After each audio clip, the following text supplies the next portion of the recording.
recording. We are here. I need my notes. I have too many windows on my screen. Holy cow. Hello, my friends. I'm Omar Krieg. This is the Krieg Dominion. Your lord and your commander of the Dominion something dark side. I don't know. This is Wanderers of Erewan, Volume 1. The Grimstone Way, a Warhammer Fantasy role-playing game set in an alternate, or not alternate, in a homebrew world. And this is episode 5 of the aforementioned The Grimstone Way. With me are, of course, my wonderful oh my god, I can't even say it. My wonderful wanderers. I really need to stay away from alliteration. I'm doing this to myself.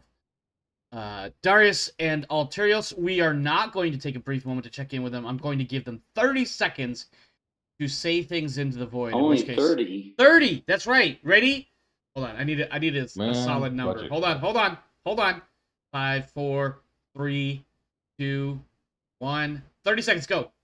You know, alliteration is one of those things that you'll probably get worse at if you stop practicing, so you probably should keep doing it. Probably not wrong, but that doesn't mean I want to hear it. Also, budget cuts, am I right? God. Yeah, but 30 seconds. Shit. 10 seconds.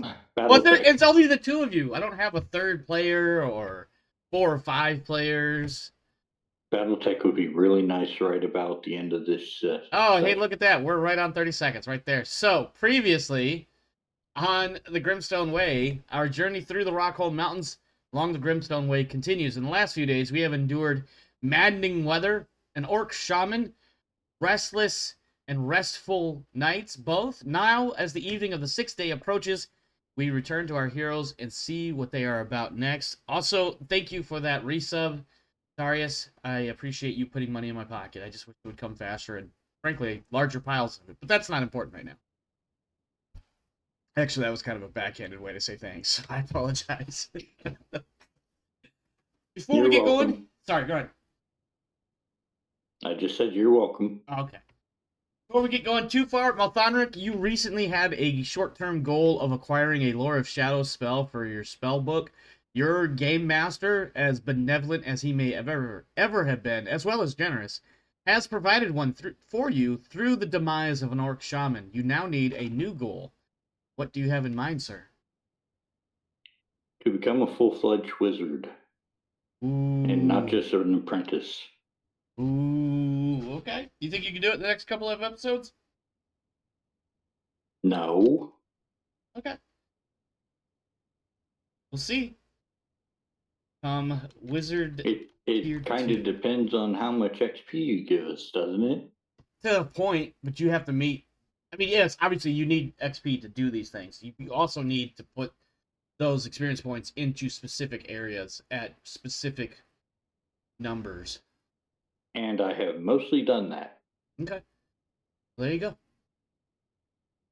So previously we had some really wild... Oops. Sorry, go ahead. We should go over what those requirements are after. Let's hit those requirements really quick right now, actually. Oh, okay. Just because it's fairly easy to... I mean, I'm not going to go into all the details, but it's not that... It's actually not that different. Let me find the right page in the rule book here. Let's see. Career levels. Of course, you have the 4 levels. In your case, it's Wizard Apprentice, Wizard Master, and Wizard Lord, or something silly like that. To get out of the first level, you have to have 5 advances in 3 specific characteristics, which are determined by your class. You need to have 5 advances in 8 specific skills, also determined by your class. And at least 1... I want to double check that number. 1 second. And at least 1 talent from your current career level. And usually there's like 3 that are offered. And then, once you have completed all of those things, you need an additional 100 experience points to basically level out, more or less. You leave a completed career level and move into a new one, effectively. Okay, so what are those 8 things real quick? 8 skills? It's the 8 skills that are listed specifically for the wizard. Which, if I remember right, that's not the right page. Okay. 60? No. 60. So for the wizard, those 8 specific skills are channeling any color, dodge, intuition, language magic, lore magic, melee basic, melee polearm, and perception. Perception, melee basic, melee polearm. Did you say intuition? I did not. Yes, I did. Sorry, I apologize. That was the skill. I apologize. Okay, and perception. Now, the cool thing about the game... Go ahead. Am I allowed to put ranks into ride? You can put ranks wherever you want as far as skills are concerned. Okay. So it's not restricted by class. No, I mean, unless I misread something. The cool thing about the character creation process is when you start your character, you have 40 advances to use however you want on your 8 skills. You just can't have more than 10 advances in any one skill. So the easy answer is you put all 5 advances in each of those 8 skills. 5 times 8 is 40, and boom, one of your major chunks of leveling up requirements is taken care of. The other major and chunk, I of have course, mostly done that. yeah. And then the other major chunk you have is the 3 specific characteristics for your class, which for you is weapon skill, I believe that's intelligence, and willpower. I get the I and the INT. Pretty sure it's intelligence. I think I is initiative. INT is intelligence. I Yeah. is initiative. That's what I thought, so I wasn't sure. So for you, weapon skill, Okay, so intelligence, and willpower are the 3 specific characteristics that you need to have 5 advances in. okay. And in character creation, you would have, I think you were given 5 total that you could put however you want into those 3 characteristics. So you could have put all 5 into one or split them up in any way you wanted, but you still have the additional 10 other advances you'd have to purchase. I went and made sure that I had at least 50 in each of those 3 as a total. Sure. I don't know what your starting stats were. So Well, weapon skill was 47. that was 3 then. Int was 49, but I took savvy, which gives me a +5. Savvy, which gives me a +5, sorry. Yep, I got you. And then I had a willpower start of 49 as well, which I increased by 1 to 50. Okay. So you have a handful of advances left, which, because of your first advances, they're actually pretty easy to get. It's 25 points per advance for characteristics and 10 for skills. And you guys have earned 25 for characteristics? Correct. There's a chart on page, I'm going to say 47 because I just moved away from it for a second. I forgot to open up a character sheet for somebody. Somebody I need. So I need 5 in each of weapon skill, int, and willpower. Correct. And then what else did I need? A talent? One talent, which you probably already have. Yeah, I do. If not 2. I've got and after that, 3, it's just you have to spend 100 experience points, specifically 2 level up. Okay, and you said it was how much for characteristics level 1 through 5? Yeah, the first 5 advances for characteristics are 25. And the first 5 for skills so 1, 2, 4, 6. So I will put 4 into willpower. I've got 150 XP. Yeah, I was about to say, you sound like you have a bunch of XP to spend. From last session. Yeah, and now I think about it, I think Roland has some too that I forgot to spend. That's 4, and then he 2 more. There, I'm almost up on the characteristics. Okay. Svaldi, since we're talking about advances... Sorry, I talked all over Malthanric here. Oh, go ahead. Svaldi, how are you looking on XP expenditures? Or do you just have a pile of XP to spend?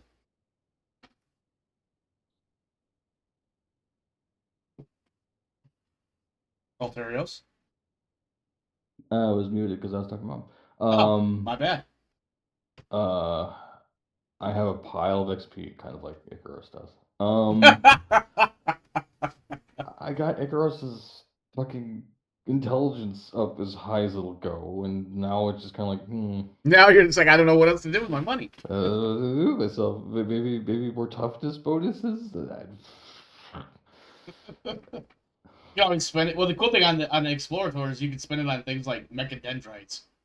Yeah, I might do that and just become a spider. There, there Spider was Icarus. there was literally a thing that it's like the oh, I forgot what it was called, but it basically turns you into like a walking spider. You lose your legs and you lose the ability to do any sort of hovering because you're now heavy. But like to, walking spider, I guess. Yeah. If you're not ready to spend it right now, that's totally fine. But you are tracking, I assume, and correct me if I'm wrong. Yes. You are tracking Oh. on leveling up requirements.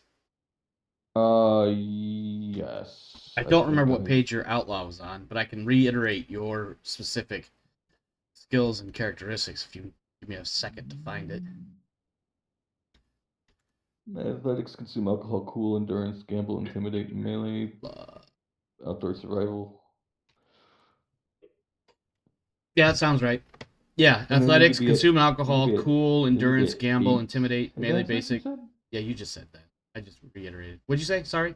You need to be at 8 advances, you said? It's 5 advances for your characteristics and skills, the specific 8 skills and the specific 3 characteristics. And then you Okay. need 1 talent from that list. You should already have one from start. Mm-hmm. And then you need 100 XP on top of all of that to basically pay to move up. Okay, I get you. And the 3 specific characteristics for you are weapon skill, strength, and toughness. Because, you got to know how to shank a mofo when you're robbing them. Yeah, that and I'm getting sick of the very comical. I'm very sick of miss. Well, listen, we figured out the advantage mechanic. It's going to get better. It's You gonna guys get handled better, that orc shaman fairly well. but it'll also get better if I put some points in the weapon. Yes, it would. There's no. I'm not going to argue or disagree with that statement. You're not wrong. All right. Whew, excuse me. See. Party goals are still the same. Acquire food and water for more than just a single day. For short, and for long term, taking the sword to Chimera, which is pretty much. I'm sorry, I said that wrong. Oh god, I forgot how I had a very specific way of how the A and E get blended, and I have spaced it. Chimera. Yeah, whatever. Now I'm just making it sound like I'm saying Chimera. Anyway, we are on the evening of day 6. You just got done fighting the orc shaman and rifling through its goods, finding a scroll that is now wedged in between 2 pages of somebody's grimoire. Yeah. Nobody has managed to get wounded, although you are all fairly well soaked from that rain. Perhaps even Malthanric, or he's not. I don't know. But the sky is darkening in a way that happens when the sun recedes. So it is time for the evening side of things. Again, as always, I want to afford you guys ample opportunities for any sort of conversations, role playing, and whatnot that you might want to do. Because I don't want this to be all just, a series of collective dice rolling. Although, if that's what it ends up being, then that's what it ends up being. But that said, darkness is descending in the way that happens when the sun sets. It is getting into evening hours. Roland is looking like maybe we should stop for the night and get some rest, get a fire going, eat up some of those rations that we have collected. By rations, of course, being a universal word for whatever food you have accumulated over the last day or so. Mm-hmm, mm-hmm. How are we feeling? Excuse me, how are we feeling about this orc shaman that you guys have? You didn't really annihilate per se, but you definitely. Well, no, I take that back. Svaldi came in with a smashing axe hit. Axe hit. Wow, I don't know why I can't speak correctly. I mean, well, ever. Svaldi, how are we feeling? Your axe needs a little bit of TLC, clean it up and get it back Yeah. up to a nice fighting edge. Running into an orc when I wasn't really meaning to wasn't great. That's not No, a in fun fact time. not. I believe you guys are Oh. all still fatigued a little bit. If I remember correctly, I'm fat. I'm too fat. Fat 2, I think, was the words you were using. Yeah. Yeah, I'm just fat 1.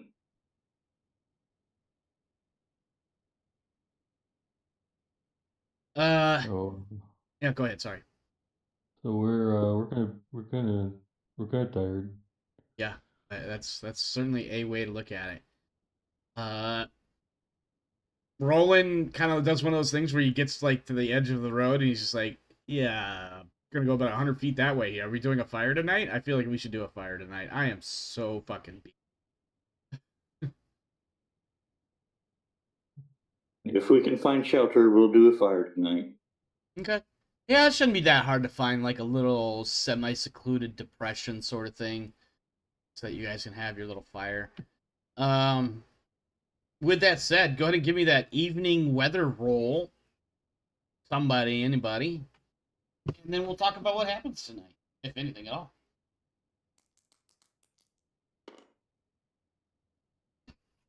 All right. Let's see. Weather or precipitation 6, temperature 4. It's gonna be a bit chilly, I think.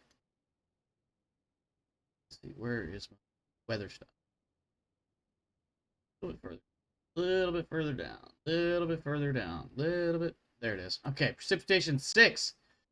Persistent fog rolls in during the first half hour as you guys are dismounting and getting your fire set up for the night. But shortly after the fire gets to a nice, comfortable burn rate, visibility is reduced to only several feet. It is weird because, like, like we've all driven at night, or when there's fog and the headlights, and I'll just turn my brights on, and suddenly there's just a lot more light in your face, and I feel like the fire is giving some of that as well.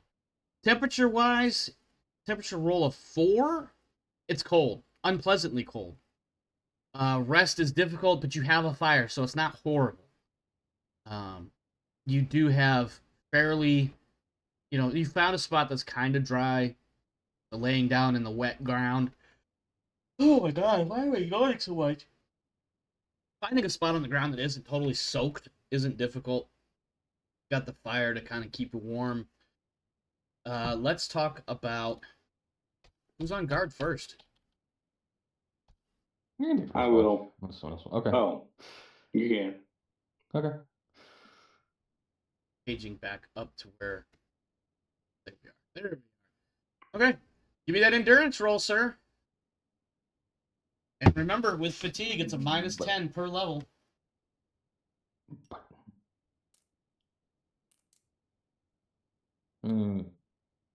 Oh boy. No, we're not doing that. That's a wow. First roll of the night. We're like 20 minutes in, and we got a first fortune roll. Hey, but it was well used because you stay awake for your shift, so nothing weird happens during the night while you're on guard. Who's next? It's okay if the answer is Roland. Go Did ahead. you want to go next, Doris? Well, you just did yours, Alturios. Yeah, that's what I said. Like I'm asking. Oh yeah. Doris, Oh yeah. My bad. I totally missed what you were trying to say. I think he's fatigued too. Roland, that is. Yeah. He I think I'll was. wake Well, up I'll Malthanric take the if middle since I'm the one in the best condition. yeah. So you need a what skill? Endurance, and if you have any level of fatigue, it is -10 per level. I think in your case, you might have only had -10. Right. Mine was I -20, mean, but it didn't matter. Svaldi and Roland, I believe, are at a -2 because they were actually broken by the storm, which adds, and then as they come out of it, adds yet. Yeah, it didn't matter though with the amount of successes I had. Yeah, that word. Such a difficult. Words are hard. That Words looks are like a hard. success as well. So, yeah. So when Roland wakes up for the last few hours of guard shift, he's going to have a -10 instead of a -20 because I'm going to rule that he's managed to get decent sleep through the night. Unfortunately, it's still a -10, and he's got 39, so I need to get a 29 and under. Fuck. Hey. He got plenty of sleep, and so now I feel like with a single-digit success, I can go ahead and dump all his fatigue. He got a good night's sleep, or at least, as good as one can get while on the road and having to wake up for guard, but it was uninterrupted, and he got some decent sleep in, and nothing happens overnight. So that takes us into the morning of day 7. So the first thing we need here, as you guys are waking up and figuring things out, first, weather check. I got it. You know what? I just realized Go I should ahead. probably put this on the table so people can see what we're doing. Precipitation 7 and no. temperature is cold. So let's see what that means for us. Very cold, coupled with a storm, which fortunately we're not getting a storm because I believe a 7 on precipitation is persistent fog. So this is probably going to turn into freezing fog. But it won't be like, what's what I want to use here? It won't be debilitating, but it'll be like every now and again you'll notice that the fog has left a layer of frozen water on your garments, and you just have to shake it off, and it shatters and falls off like little misty bits of snow or something. But yeah, I would like to use my weather spell. Wow, you're really just all about this not getting wet by the weather thing. Are you like part cat by chance? No, he's no. Perhaps. All right, make He's your no. channeling to reach out and see if the force is with you. I really should not make that sort of. If he can use magic to solve a problem, he Yes, will. yes, yeah. Reach out to see if you could touch the magic. Of course. He's a wizard. Okay. But the magic fields around this planet aren't as strong as they once were. Channeling, I need a 73. I'm not fatigued anymore, right? Correct. How did you get channeling up the set? Jesus, you got a bunch of points in advances, don't you? My intelligence just went up to 58, and I've got 15 advances in it. Just for clarity's sake, each advance is 1 single point. You are aware of that, right? Yes, I'm aware of that. Okay, just wanted to make sure, because I know in Rogue Trader, each advance is something like 5 or 15 or some shit. 25, actually. Okay, he's doing 65. He's doing the min-maxing. Okay, you can feel the ebb and flow of magic around you. Go ahead and give me that language magic.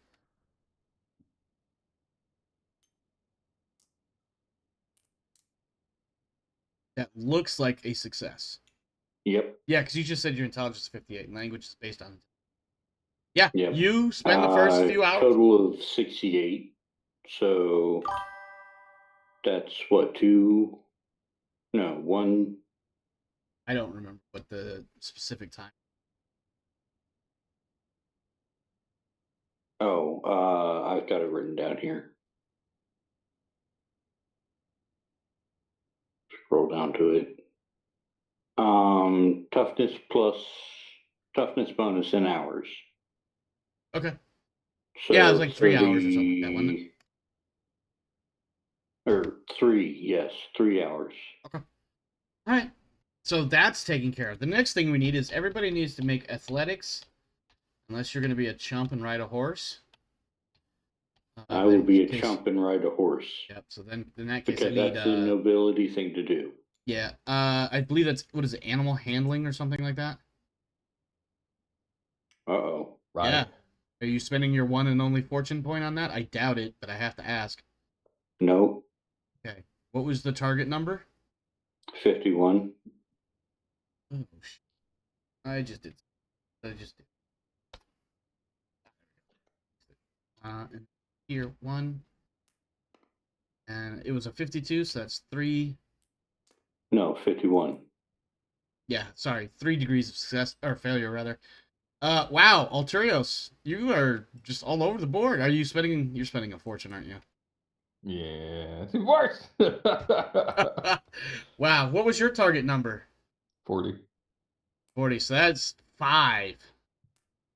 Damn. Alright. Let's see. Roland is no longer fatigued as well, so he will get full benefit. of a whopping 34. Yeah, buddy. Kills it. Damn. He got, Roland's on fire. yeah. Oh, wow, that's my second. Oh, man, I hope I don't need to make any more rolls. You better not. You better hope I don't have to kill you. Or do damage or anything. And then you guys are back on the road again, I believe, which means there's a Mm-hmm. different number in play for the fools that are chasing you. Oh, dear. You hear, it's distant, it's faded, it's muted, it's definitely got that tone of having bounced off a few different mountains before it reaches you, but you can hear the Ungor in the distance. The ones that have been chasing you constantly. But they don't seem to be close enough that they might catch you today. It's uncertain. Uncertain. And then we have several hours ahead of us. What would you like to do? Are we gonna focus it entirely on move? Oh, I forgot to let me take down some of these rations here. What would you like to do as far as moving forward? You are back on the road. You can move the full 2 squares unless you divert off the road for more than a few hours, i.e., if you do hunting and firewood gathering. And or, get sidetracked by other crazy. Because it's not like the GM will ever throw random encounters at you. He doesn't do that.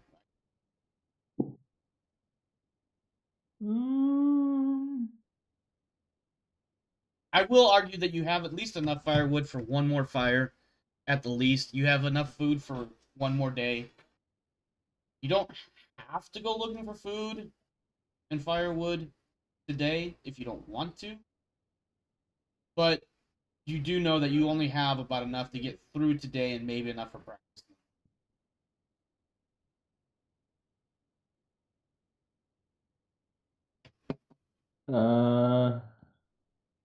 I'm kind of wanting to go off roading. What do you think, Darius? You want to go off road? Wants to go mud? Yeah. Let's go. Let's hop on the 4-wheelers and go mud. Sorry. Sorry, I don't have a spell called 4-wheelers. Your GM could give you one. Because it sounds crazy. Okay. What do you got? But what if we lead the Ungor into the orcs? I mean, okay, so is this a conversation that you want to attempt to have with the other characters? I mean, it's a valid thing to bring up since you're hearing the Ungor and you're getting that sense of impending doom. And we were told about being careful about the orcs in the plains, right? Yeah. Yeah, that marker is a rough estimation of where Ethor said the orcs might be. Don't mind what I'm doing. I'm checking something. I'll change it back in just a second.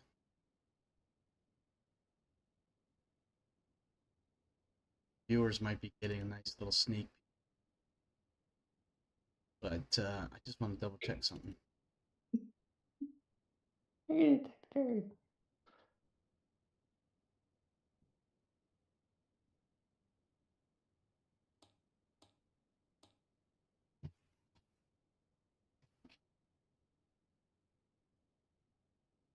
So, when you mention this, Roland just looks at you, and he has got this, like... God, I did this so much last night in my alien game. He's also going to do that moment, that thing where it's like, all the blood drains from his face at the idea of trying to lead Ungor into the orcs and knowing that one single misstep is enough to get squished by both sides. And he's like, if I knew a better way to do that without getting us caught in the middle, I'd be for that. But I don't think that's a bright idea.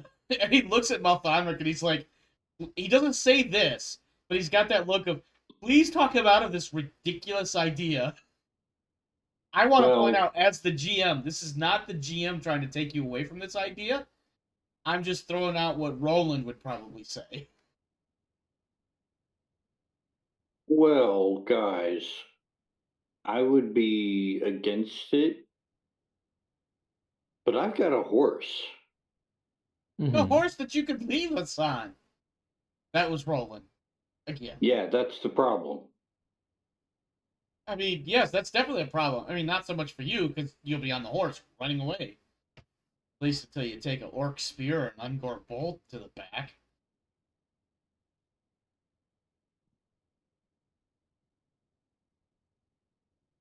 Yeah, I think I'm going to be against it anyway. Roland looks back at you, Svaldi, and he's kind of like, he's doing that sort of shrug, like, question mark shrug? What was Taurus's answer? I'm sorry? I'm What against was it. Oh, yeah. against it? Like, it's a Uh, neat idea, but I'm the only one I think that would get away. Yeah, it just I think Roland just looks at you, he's like, my axe is pretty sharp, but I don't think it's sharp enough to take on Ungor and orcs. that's why you let them fight each other. I mean, listen, as the um, GM, I love this idea. I just don't know if Roland is behind it. He's not that kind of a guy, I don't think. I will also point out, other than the fact that he was scared shitless from the storm, you have yet to see him back down from a challenge. When he went out to go kill the Ungor that you guys were fighting in the village, and then when Ungor and Orc or whatever attacked later, he was always there helping. Other than the storm bit that scared the absolute Jesus out of him. I mean, let's be honest, lightning was striking within yards of you. He would run from that. yeah, Anybody smart would try to run from that. I'm just looking at that 2 on the counter, Mm-hmm. and my athletics is still 40, even though I've put some points into it. Yeah. Meaning that I have a less than 50-50 chance of making progress. You Roland guys, is to be clear, you guys failed horrifically, and then I rolled really well for them. So it was Yeah. inevitable it was going to go down one. Then tomorrow, when we do this again, the results could go in the exact opposite direction. That said, we don't know what tomorrow will bring. or I could roll another like No, 95. why would you waste that roll now, man? See? Or yeah, okay, all right. Or maybe you burned away a bad roll, and now you'll have a good one. Who knows? No, that's not how it works. I mean, for a It's bad not night how it tonight. works. Usually, what it means is you get a worse roll. Yeah. I don't know. I don't want that counter to get down to 0 and there not to be something to do.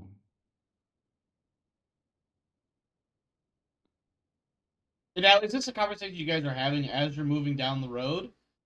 Or is this like a Yeah. conversation you're having before you break camp and start moving? Um, I leave that up to you guys. It's either one is just as bad. I was gonna say, did you have, Darius, did you have plans to do anything for our free time?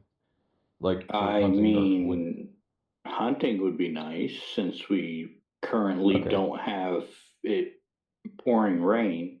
Okay. It is fog though, so probably a bit harder.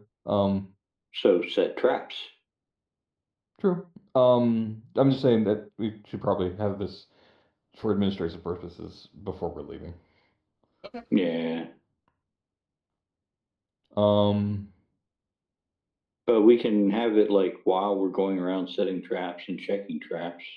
we do still have like another day's worth of travel along the road before going off road becomes a non-issue because I don't know if we want to go up into the mountains at all. I mean, the mountain, like, once you leave the road, the best movement you'll get is 1 square per. Yeah. But like, You hit those if you're like I all want up to get in those past these mountains, it's gonna be like plains. 2 days per square. What's that? I'd like to get past these plains as quickly as possible. That's a fair point to make. So if you stay on the road, you can make it up to this square here. If you go anywhere else, it will be obviously only 1 square. And then if you are stuck, like for instance, if you go up this way, and I mean, there's no real solid reason to do that unless you wanted to, but you go up that way, you're looking at 2 days per square. Just because obviously those are mountains. Those aren't just, you know what I mean? It's one thing if you guys were down here, fucking around for 1 square a day, because that's just, looking at the map, it looks like it's only one mountain, but you get the idea. Like the terrain becomes significantly more rugged when you've got multiple mountains adjacent to each other. Like that. because the thing about staying on the road is that we become extraordinarily easy to follow. Yes, we do.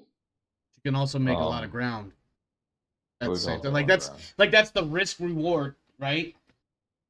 You can make a lot of you can cover a lot of ground on the road, but you're easier to track versus going off road. You're not as easy to track, but you're not going to cover a lot of ground. And I feel like Roland would be pointing this out in some way that would make sense in character. Because if we get caught in the road, where are we going?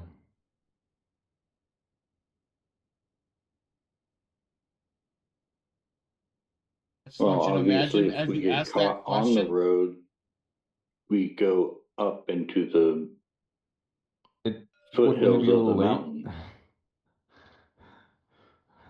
just want you to imagine as you ask that question and you wait for Malthanric to answer, there is another bray that goes off the mountains all around you. Again, it's distant, it's faint, it's muted. It sounds like maybe it bounces off one mountain, hits another mountain, and then you hear it. But yeah, it's definitely there. I guess we can burn that bridge when we get there. I love it when you talk my love language, burning bridges. Sorry, don't listen to me when I make those stuff. I guess we'll be making a hunting roll and then moving our square. Sure. And then making the next thing. So. Yep. Hunting is going to be challenging, but you recover up to 1d5 rations on a successful test. Okay, and it's outdoor survival? Correct.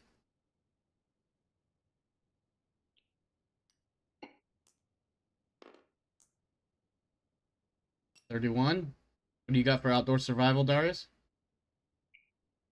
58. All right. And you receive 1d5. So 2 degrees of success. Hey, I thought I got to roll that. You know what? Go ahead and roll it, because my roll was not very helpful. I mean, 1 ration is not bad. All right, so that's 4 rations. All right, you found enough food over the course of a couple of hours to stock up your rations for today and enough for the next day. What else would you like to get after?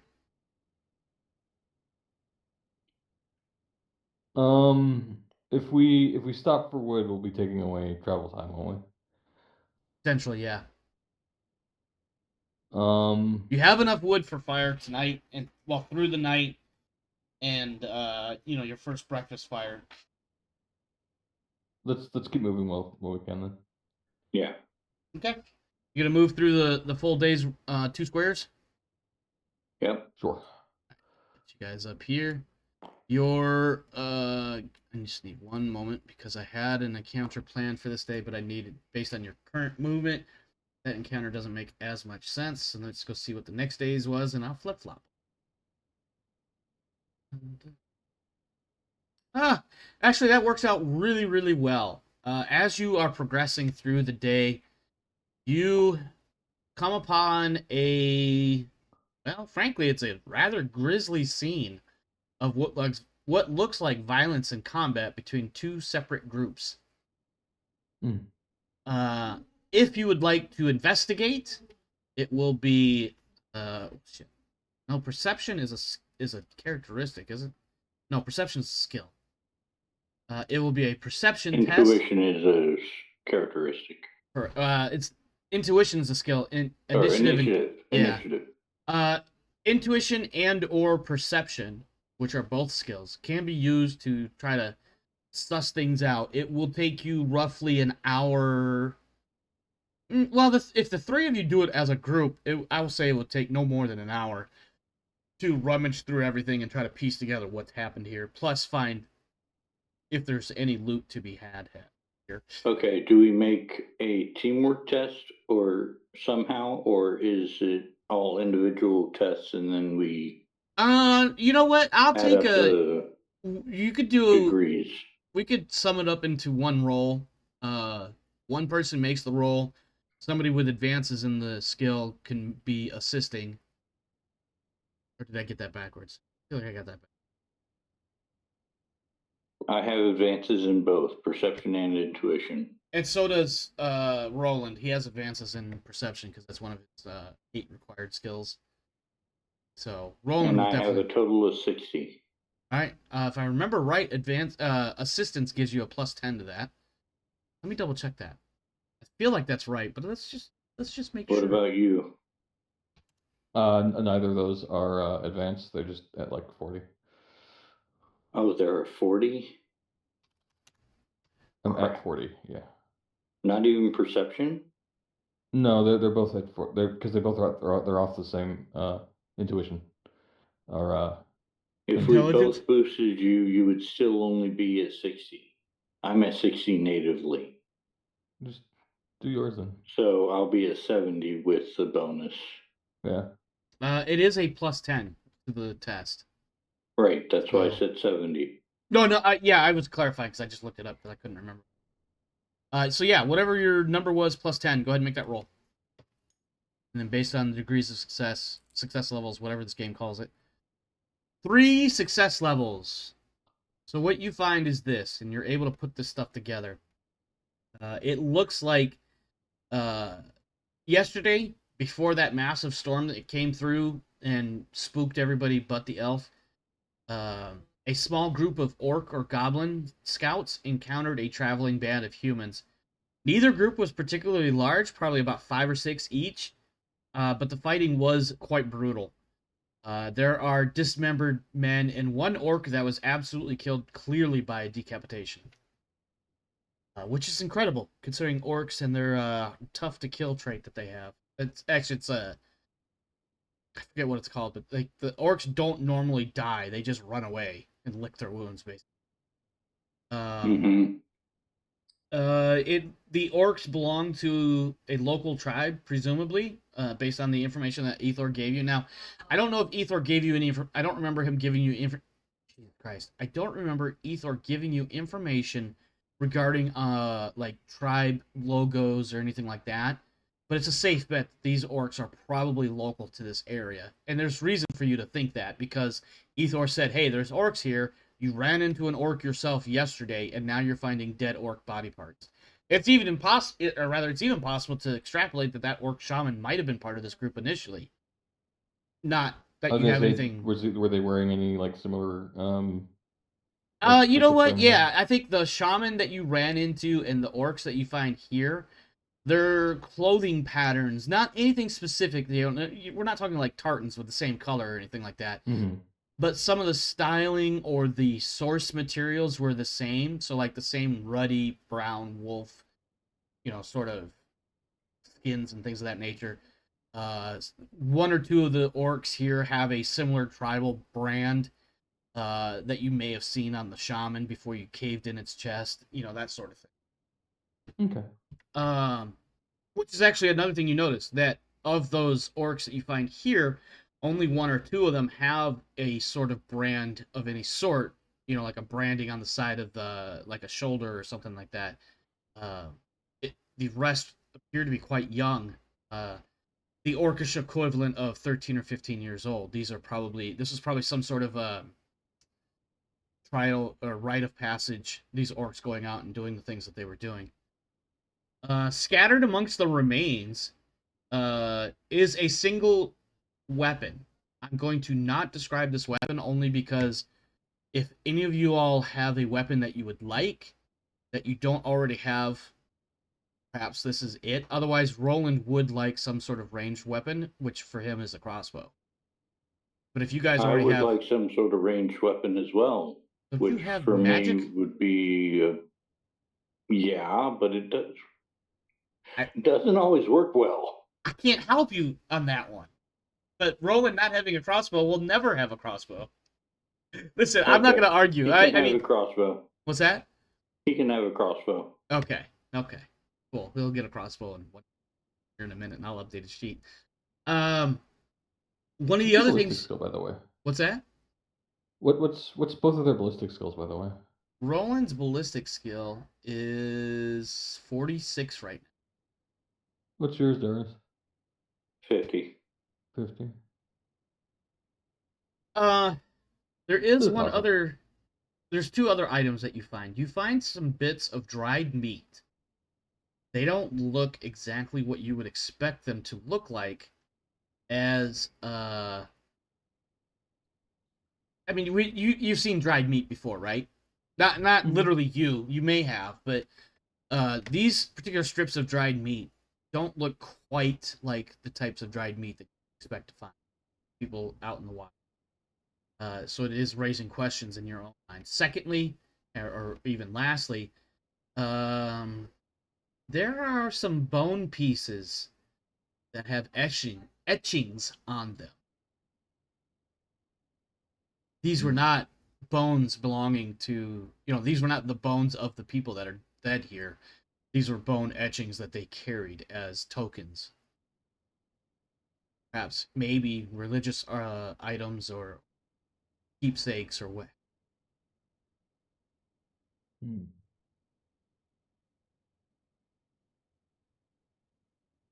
What else would you like to do while you're here? Darius, can you just check magic? Can you see if they're magical? Yes, Second I sight. have second sight. Give me a perception roll. Specifically with your second sight set of eyes. Okay. I also have acute sense sight. Does that matter? Let me look that particular talent up before, just because I want to see what specifically that is. Skills and talents, master talent. That's what let's see. Acute sense. One of your primary firsts, you may take perception tests to detect normally imperceptible details of the associated sense, as dictated by the GMs. Include.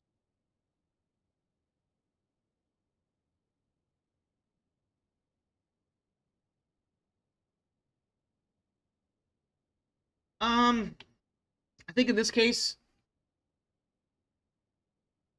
let me double check. Maybe there's something.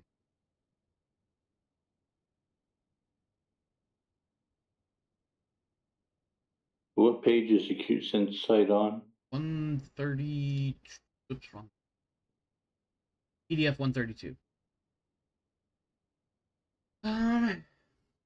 Yeah, I think you note that the meat that you see among the humans, each of the humans are carrying like a couple pieces of this dried meat, almost like they're like trail rations.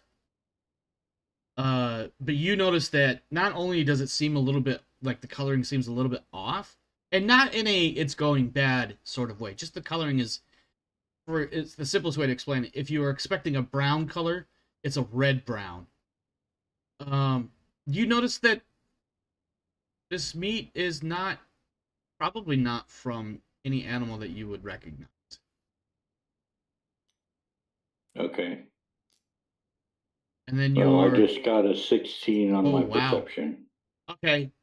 So second sight gives you a visual link, for lack of a better thing to call it, to the magic around you. Around the orcs, there's not any auras there anymore because they're dead. There is a lingering hold on, I gotta look up this color.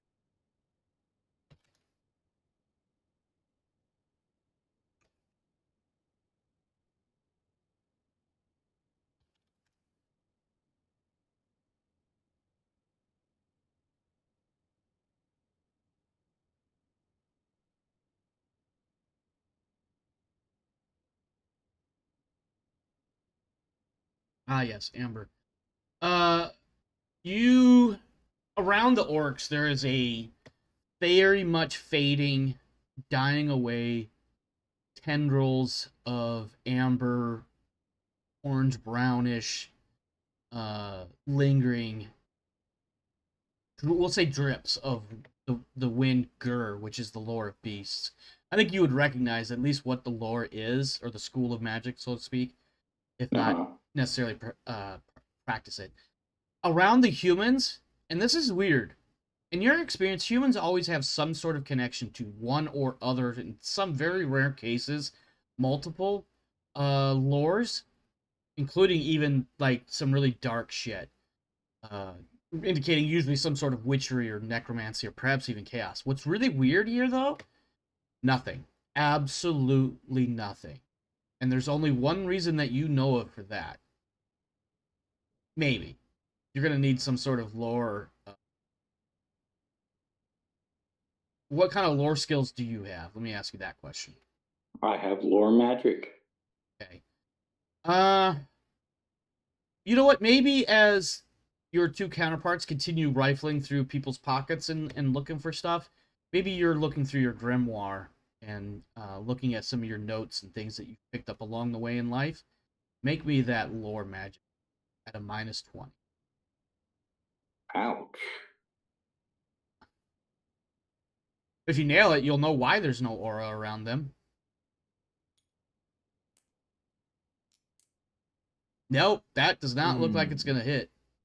Nope. And Is it worth a I am not fortune? I'm not spending a fortune on that. Okay. In that case, we'll switch over to Svaldi and Roland. As you guys rifle through people's pockets and things, you find more of this. I keep wanting to call it strange. It is a little weird that this dried out meat doesn't look like quite the coloring that you would expect for dried meat, and not in a it's going bad sort of way. It's just not the right color. It's yellow. Why is it yellow? It's probably closer to a, as I mentioned earlier, since I used a Yeah, color I know. example. It's just the yellow Closer to a red brown than a Why is brown. it yellow? Why? Yeah, I mean, it is weird, right? So like whatever it is, it doesn't like it smells like meat. It's been preserved. You can tell that they've dried it out with salt and stuff, but it just doesn't have the right color. And as you're looking at it, you do notice the texturing seems a little odd. But again, doesn't seem like it's going bad in any way, shape, or form. You know, it doesn't have like green mold growing on it. It doesn't smell like it's going bad.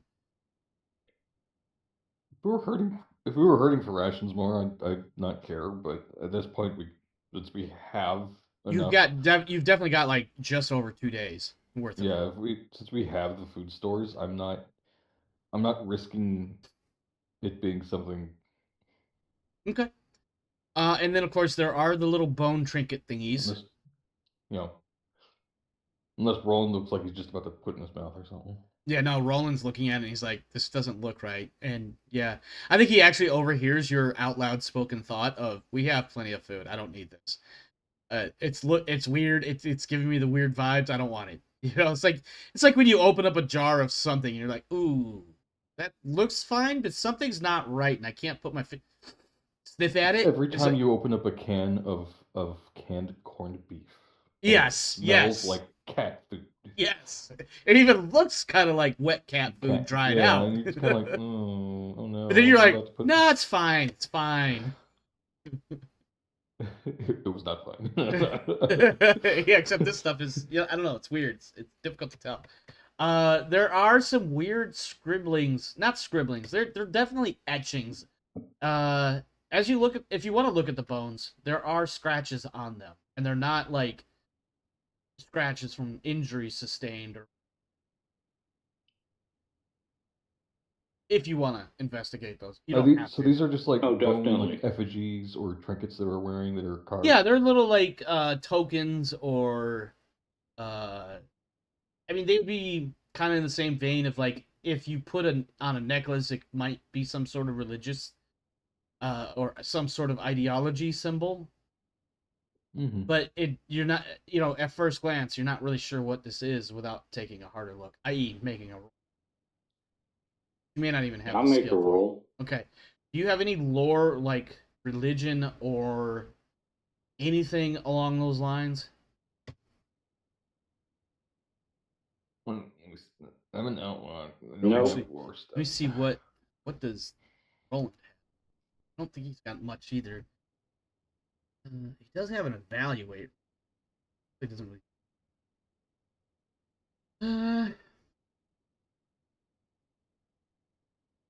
I mean, he's somewhat local. He might be able to, like, maybe make it a harder roll, but he might be able to, like, oh yeah, fucking traders come in with some of those all the time. You know what? Because he is a road warden, I think we can use that evaluate, but it is going to be at a -10. Probably Yeah. should be even much lower than that, but see what happens.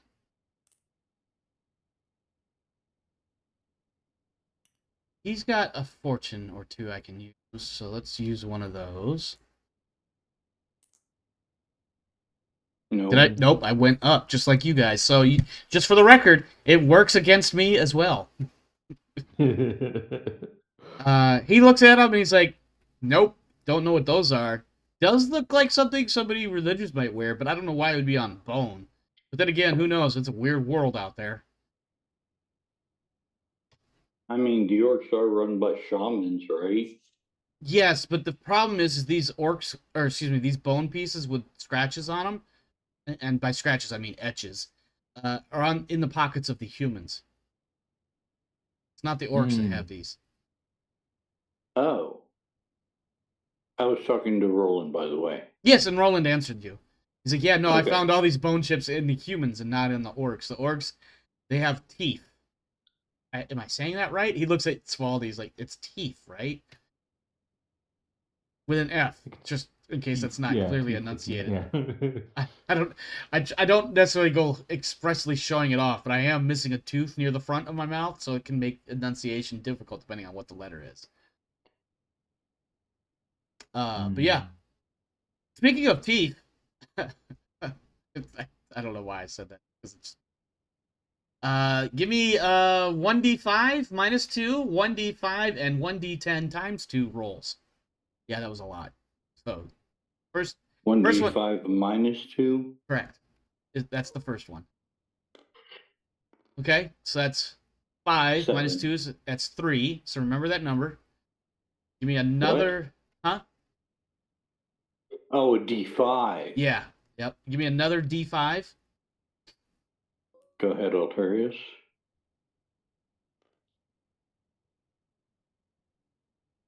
You rolled a 6 there. Yeah, so that's a 3. And then 1d10 times 2. Oh, 8. It was almost a 10. All right. So while rifling through all of these people's pockets, and, you know, arguably maybe you've got some of this found on the orcs as well, you find 3 gold, 3 silver, and 8 copper. Well, split the gold, split the silver, and... Rolla's like, I don't need copper. If you guys want, Okay. like he looks at it, he's like, I'll make it easy. Don't worry about giving me any of the copper. And he's like, Okay. he's not trying to be that snooty guy when he said it. He's like, no, just keep it simple. You guys split the copper.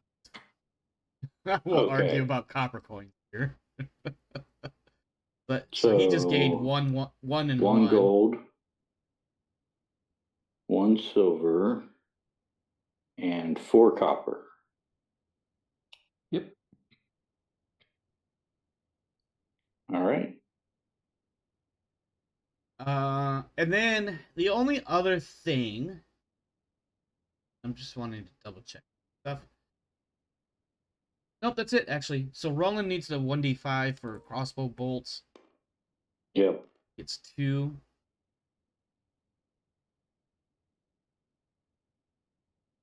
Oh, he has a crossbow there.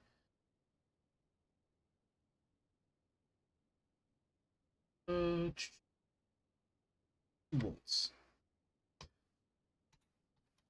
I mean, I feel like there's probably plenty of bolts. They're just mangled, bent, pretty much not reusable because they've been used. Because, you know, there's probably one orc that's got 4 of them in his chest, and then finally a nice hacking, cleaving shot of a sword or something.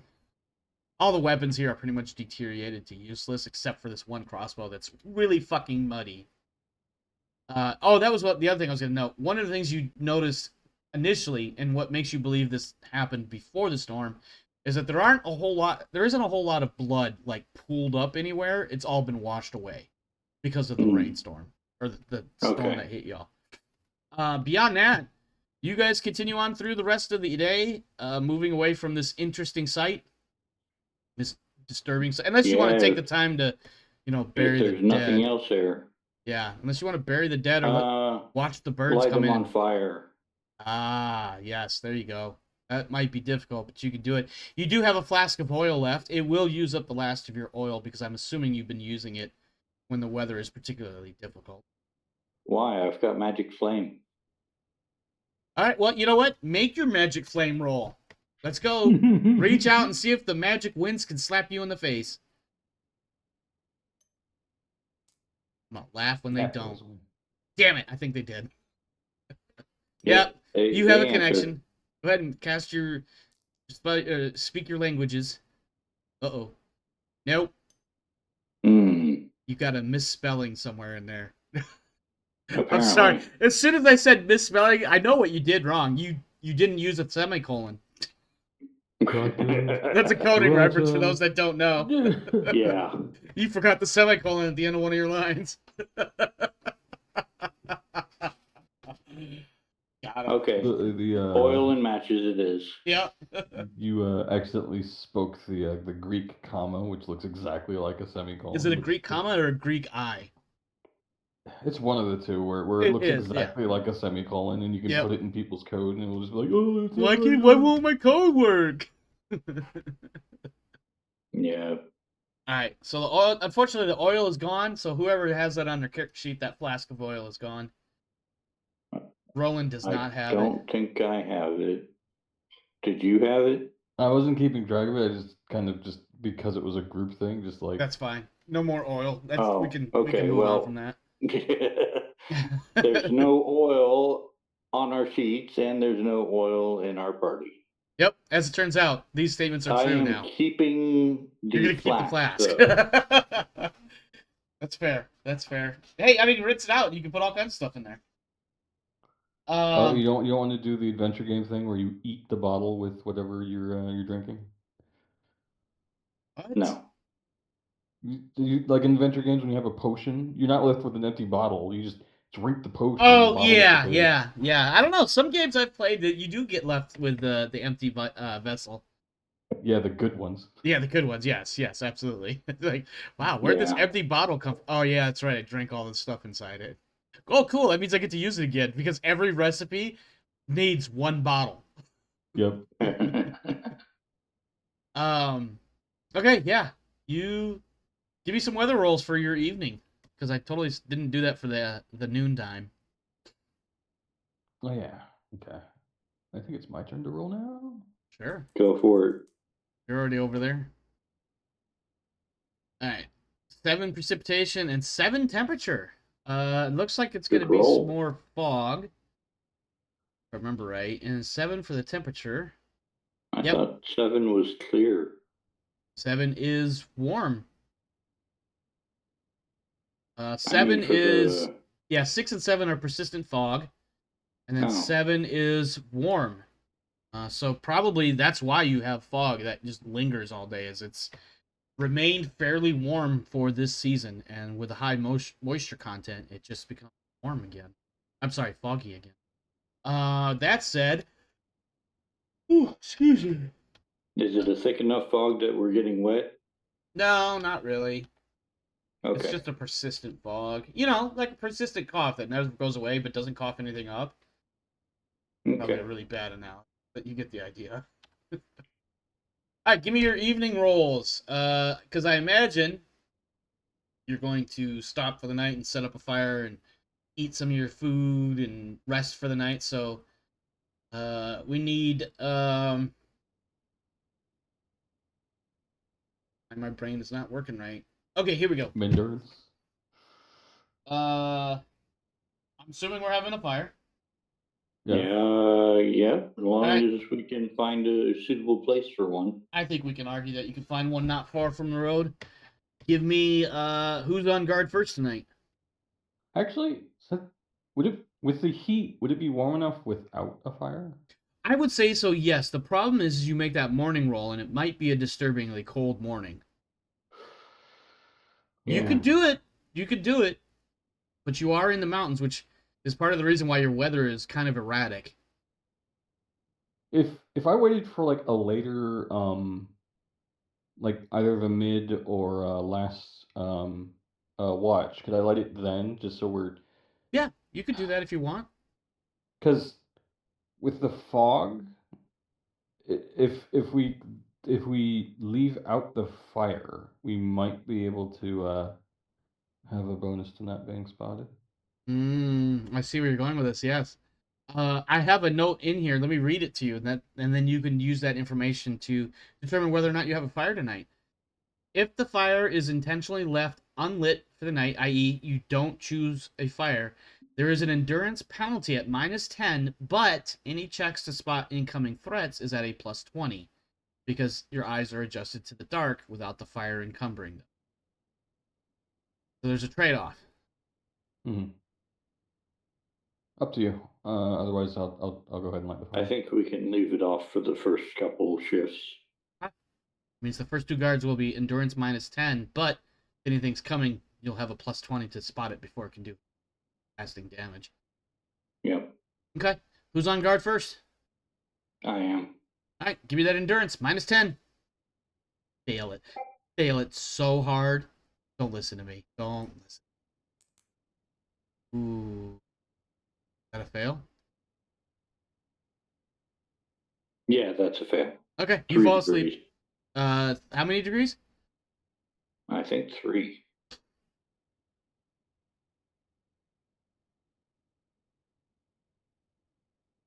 Endurance. With a -10.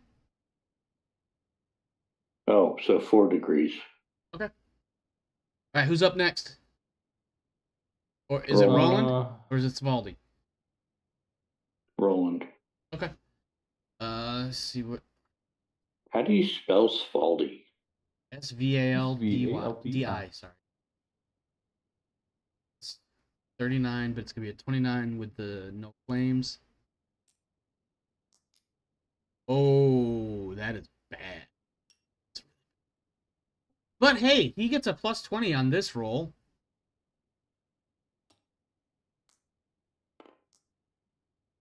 Oh, shit. Okay. How did you roll the same exact thing twice? I don't fucking know, brother. But this is bad. This is actually really bad. Can you Have him spend a fate or a fortune. Oh, you know what? I forgot about fortune. Yes. He's gonna. Well, he's already rolled the 1, so he's gonna roll the +20 spotting roll. Oh, that's much better. There we go. Yeah, it is. I still need one of y'all to roll a 1d5 for me.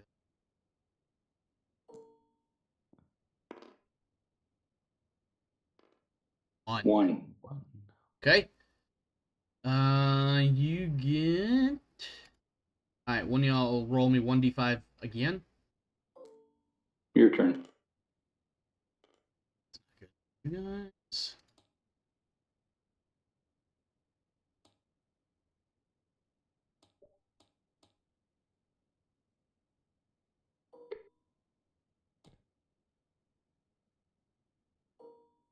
Oops. They're cubes. Oh, did you get? Are they not loading for you? They're loading. They're loading, but I currently it's taking its time, but I currently see oh, there they go. It looks like white cubes on white squares. Oh, wow. But they're in now. They're in now. All right. So, fortunately, you did get this working. Fortunately, Roland did spot them in time to prevent them from getting terribly close. But unfortunately, because people were falling asleep, they managed to sneak up on you otherwise. He caught it just in time. You know, maybe one of them stepped on a twig, Han Solo Return of the Jedi sort of thing. and he's like, "Oh shit, fucking orcs, orcs, orcs!" And you hear him screaming orcs as he's also like reaching for his crossbow, putting a bolt or not on. You know what I mean? Doing that thing that Yeah. that crossbow people do. So their initiative is 20. You guys have yours as well. Loading a bolt. Loading a bolt. Thank you. So, fortunately, you guys have the better initiative. And there is no surprise round because he caught it in time and was able to notice it. So, Malthanric, sir, you are up. These guys are coming in kind of like as they are seen. We don't really have much of a map for fighting per se, but you know, for argument's sake. In fact, what I'll do too is I will drop a little. You drop like a little mat. A little thingy here. So, what was my roll of 1 for?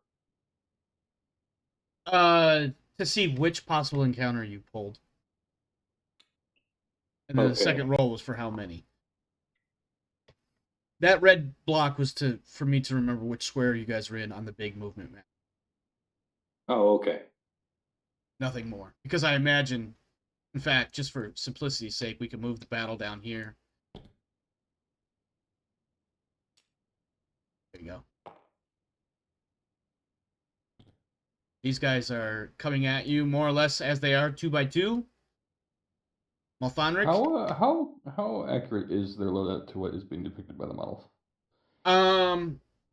They are carrying, because of course they have just generic weapons. So not so much the spears and that stuff. They have swords and I mean, to be clear, they're orcs and they're scouts. So they're probably closer to like small machete axe like things and maybe a shield. So for like accounting purposes, a hand weapon and a shield. Correct. Okay. Yeah. But they are arranged as such, and they are running at you through the woods towards your position. Malthanric, it is your turn, sir. Okay, I am going to... Here it is. How much for staying on the road to avoid the orcs? Well, they're scouts. And just wanted to get away from the plains.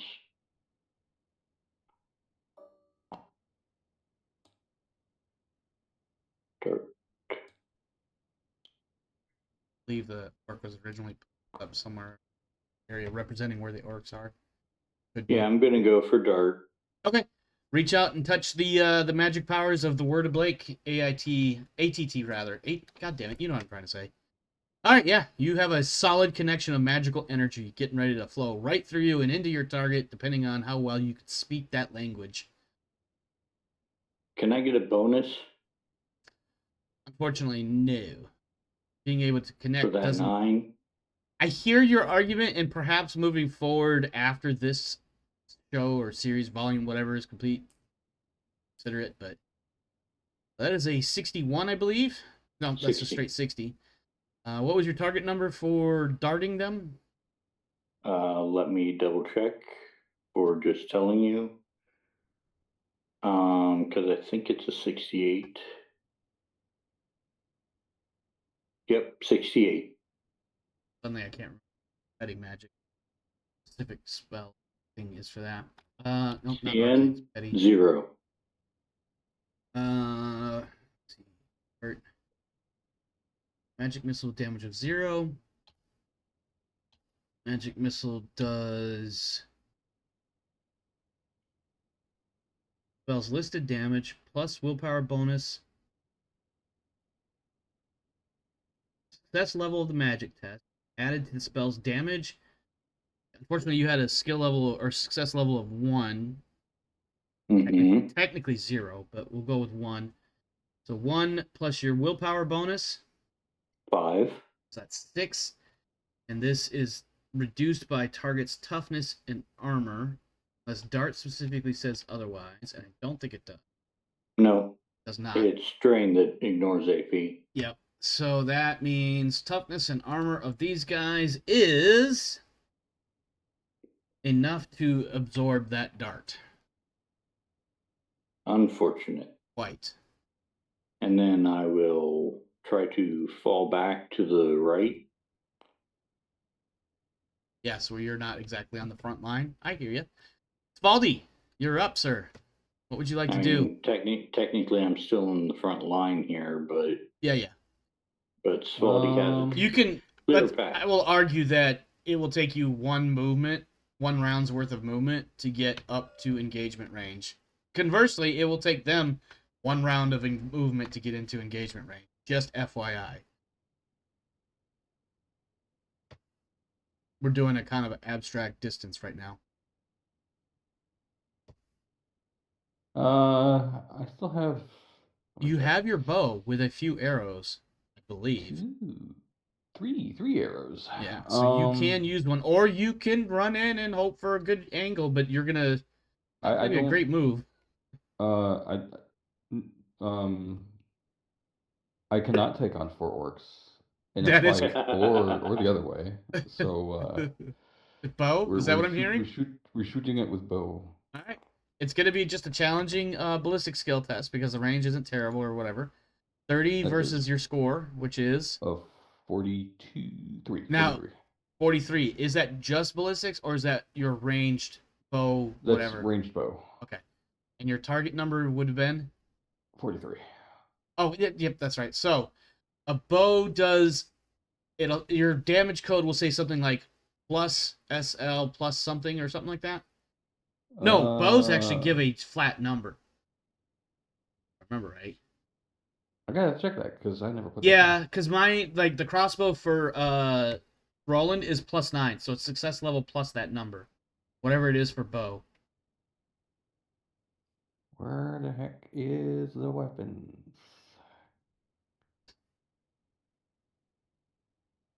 Because the last time I missed, so I was like, I'm never gonna hit with this thing. I'll just find it when I need it. Yeah. So bows are listed in Where the fuck is Consumer's Guide. the armory? Consumer's Guide, Chapter 11. Weapons 293, ranged weapons 297. Let's see, weapon range. We're not worrying about range specifics. Need the chart for the weapons. Oh, is that back up on ranged weapons? So PDF 295 has the weapons list for ranged weapons, and for the bow is your strength bonus +3. That's wild because my crossbow is just a flat +9. Oh, I guess because you need strength to pull the bow back and hold it and all that.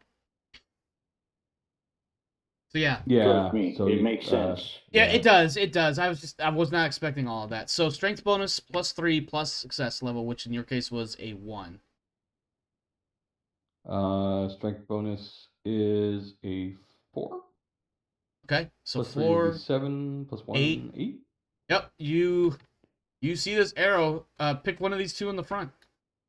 I mean, it's kind of arbitrary, but whichever. Eeny, meeny, miny, you. Yeah. Okay.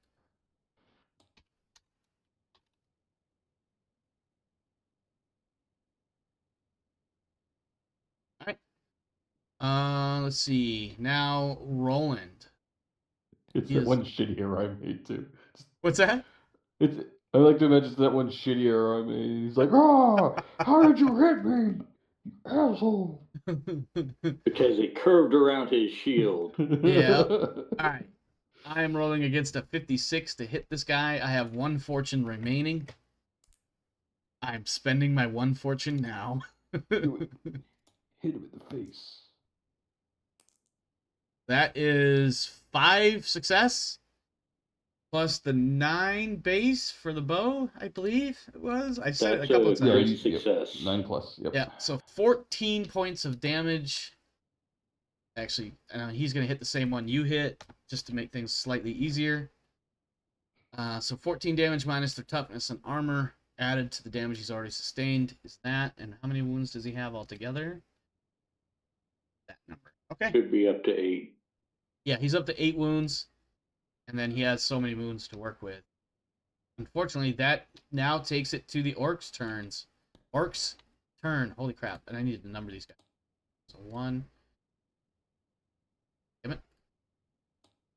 3. 2.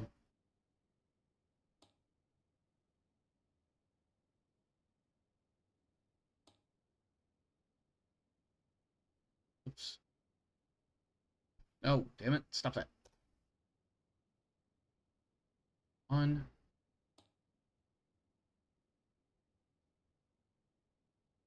2.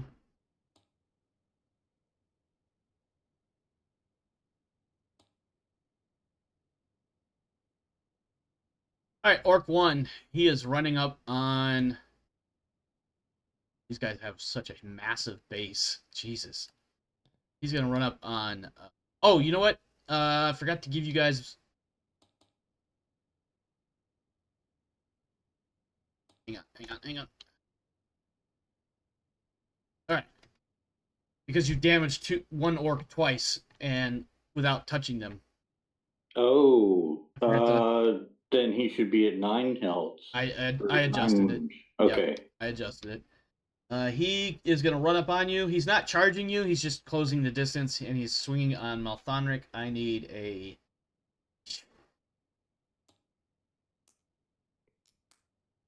Gets it. 2 plus... Oh, you got to roll... I'm sorry, I forgot. You got to roll your melee counter action. Yep. I have 2 degrees of... 2... whatever it's called. I have 2 degrees of success. Okay, what do we do on a tie? Great I question. don't know. Let's go look at the rules and see what the rules say on opposed tests when there's a tie. I want to say meets beats, but I don't know. That might just be my D&D brain. Probably your D&D brain.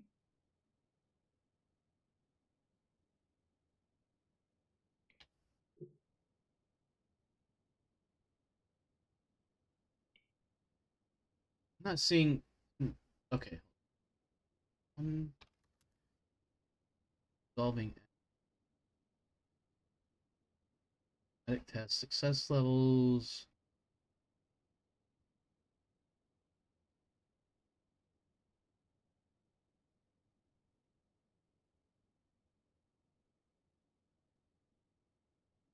Opposed test. Handled just like any other dramatic test, both participants test.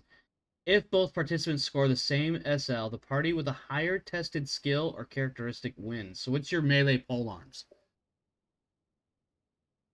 55. Okay, you win. Okay. And I believe, as the rules say, when you win an opposed test, advantage goes to your side. Yep. Cool. Next up is orc number... Wait. Did I get the advantage with the roll for defense? I think you would have, yeah. Let's double check the rules for advantage. In that case, I would have won by two Ooh, degrees of success. that's a good call. Let me see what advantage says, just to double check here. I don't know if that, like, you would have won by 2, but I don't know if that would have done anything different. Probably not. Well, he would have... Hang on, let me double check this. Benefits of advantage. Each advantage you secure adds plus 10 to any appropriate combat test or psychology test. So, yeah, that would have applied to his defensive action, which he would have won by 2 additional degrees. It won't change the outcome of the advantage now. It just means it's... Going forward, it's good to know. What's that? Going forward, it's good to know. Well, I mean, I don't think it has any net change. Like, he won that regardless, because he won because he had a higher tested score or whatever. But ultimately, yeah, he gets it. This Orc 2 is going to run up on... what's his face? Roland. And he is going to make his attack. That is 1 degree, 1 success level, whatever the game is calling it. I'm so used to degrees of success. Are you including the plus 30? No, because this is the orc making his attack. And now Oh, Roland gets his 43 plus 30, which is 73. Which is a fail, and he does not have any more fortune points. So he is going to take, what did I say my degree margin was a second ago? It was 28. 1. So it's actually one success level. That's 1 plus, what's his weapon damage do? Oof. Okay, what is his armor and toughness? His toughness is 3. His armor is 1, so it's 4. Ouchie. Because he's a player character, I can give you his total wounds, which is 12. So right now he has taken 5 out of 12 possible wounds. He is not in a good spot. I believe when it comes to advantage, You reduced his toughness if you bonus. lose an opposed test during combat, suffer any conditions, or lose any wounds, automatically lose all advantage. Yeah, so basically your guys' 3 advantage has just been wiped away by that. Sorry, guys. Yep. Orc 3 is going to close in. He does not have a ranged weapon. Let me double check my notes. I don't think he does. Let's see. Orc scouts.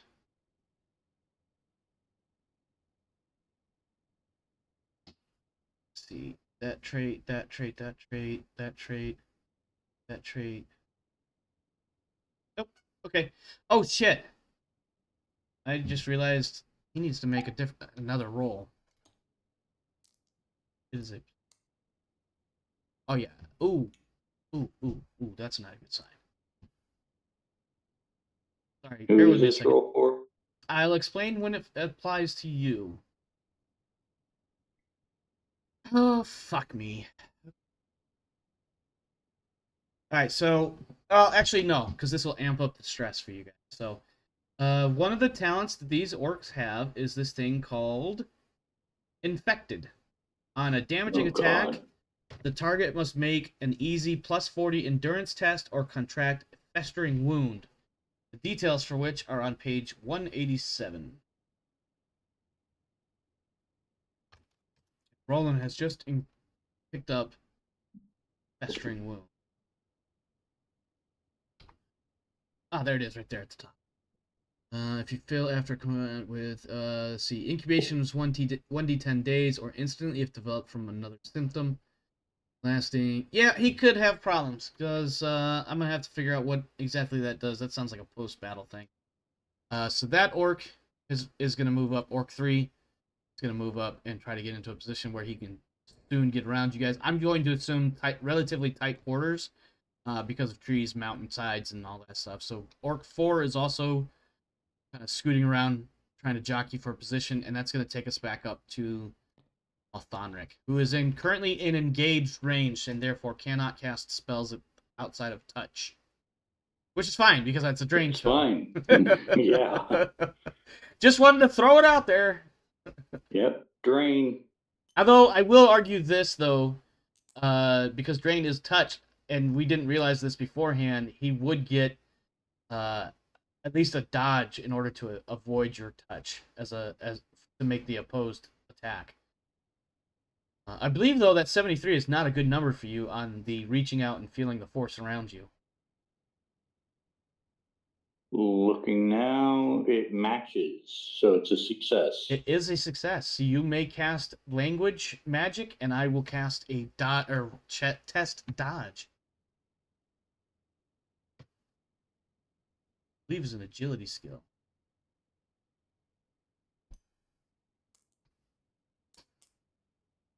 Okay, how many success levels is that?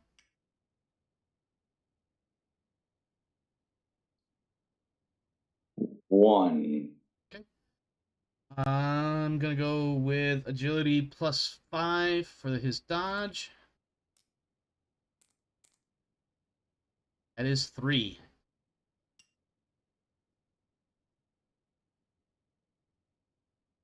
Get another one.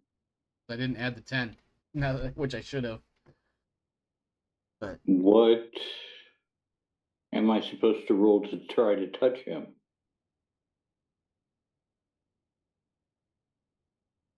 Weapon score?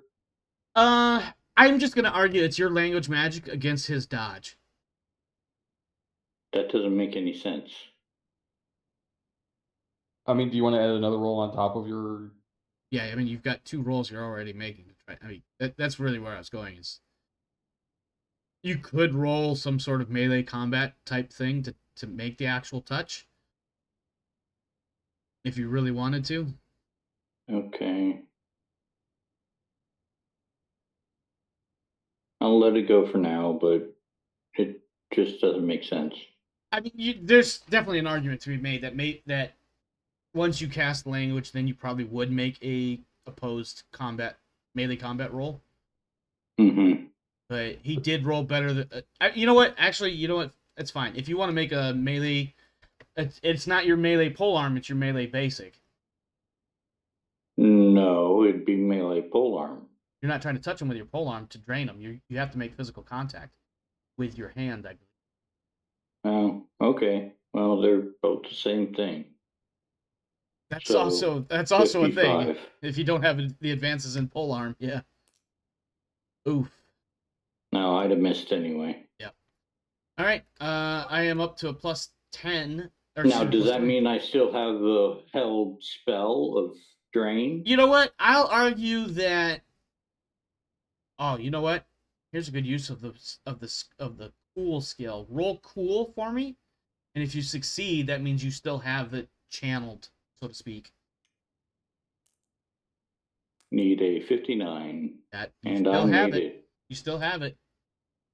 All right, Svaldi, you're not in engage range. You are in short range, which I believe for your bow might actually give you. That was not the number I thought it would be. Hang on, I gotta look that page number. But do I want to be the dick that shoots in the melee? Well, I mean, in theory, you can target any one of the 4 while you're still using that weapon. 295. Yeah, but like if I miss, I could hit one of the, yeah, you know. Theoretically, yeah. I want to double check the range. There is a reason I moved off to the right. All right, so, because you are in point blank range, i.e., really damn close, you get. Actually, hang on. Have. Oh, it's in the different chapters. Son of a bitch. All right, hang on.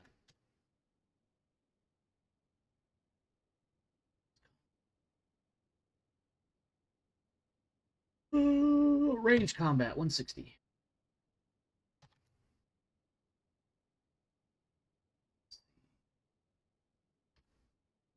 Range combat range attacks cannot be opposed with melee skills unless you have a large shield, or if they are at point blank range, where it is also allowable to dodge. Okay, well that's good.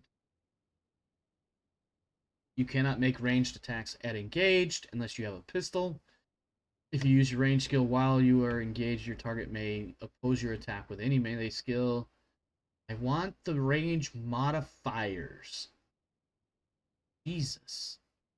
No, these don't exist. Do I not get...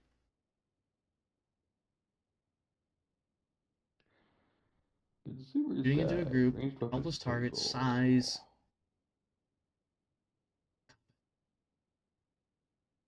Oh my god, why is this so fucking hard? Do we not have... Okay, hold on. Oh, wait. Maybe I'm just missing this master combat difficulties. Oh, shooting a target at point blank range, plus 40. Shooting a target at short range, which is less than half your weapon's range, plus 20. So here's what I'm going to say. These 2 that are engaged, Orcs 1 and 2, those are point blank, plus 40.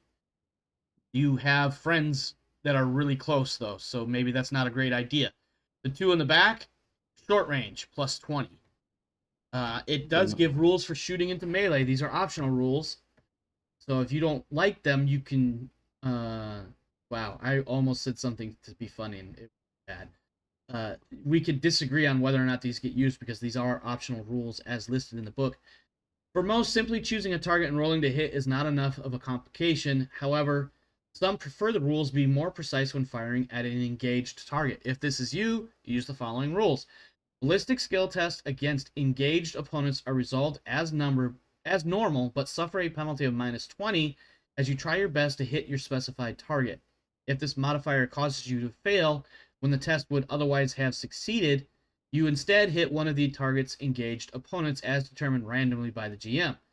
If you do not care whom you hit, you may gain a bonus of plus 20 to plus 60, see shooting into a group. Where basically those modifiers are based on how many are in the group, in which case, there are 4 of them, group of targets are average. If there is 3 to 6, so you get a plus 20 for shooting into the group. So you have a couple of options.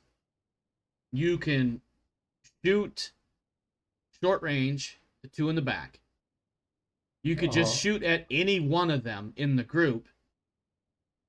And either of those 2 options, shooting at short range or shooting into the group generically, is a plus 20. Shooting in the group, I determine which one gets hit. If you shoot one of the 2 that are engaged, it is at a minus 20, but it's at point blank, so it becomes a net plus 20. But if you would have, if your miss would have hit, it's possible that you hit one of your friends. I think your best option is to either shoot into the group, period, or one of the ones in the back. It's up to you which one you do, though. Action economy dictates I need to kill the one that's most closest to dead, so it gets Correct. off the board. Correct. So that's what I'm going to do. So if you want to target that one specifically, it's going to be a net of plus 20 because of point blank, but also because they are engaged with somebody. That is a 63. What's your base skill 43. rating? 43? Fate point. Or what you call it? Fortune point. Last fortune point. That's one. Oof. Why? Yeah, you miss. You miss. He doesn't even get a chance to try to dodge it or anything. That actually helps him because you don't gain any advantage and he doesn't lose any advantage. It actually really sucks for you, though. Roland is engaged on Orc too, so he kind of doesn't have a choice but to keep fighting him. Although, arguably, I suppose you could switch targets, but he does have this slavering Orc right in his face. So he is going to make his melee at plus 0. Which was, what again? Melee basic, nope. Yeah, melee basic is 43. Damn it, that really sucks. So that's 0 success versus the Orcs plus 20.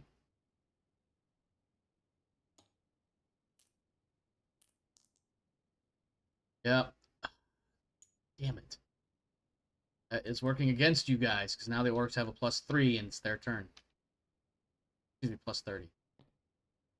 Alright, Orc number 1. Swatting at Malthanric with a plus 30. Mm-hmm. That is, well, that's 3 success. Go ahead and either polearm or dodge, whichever one you feel more comfortable with.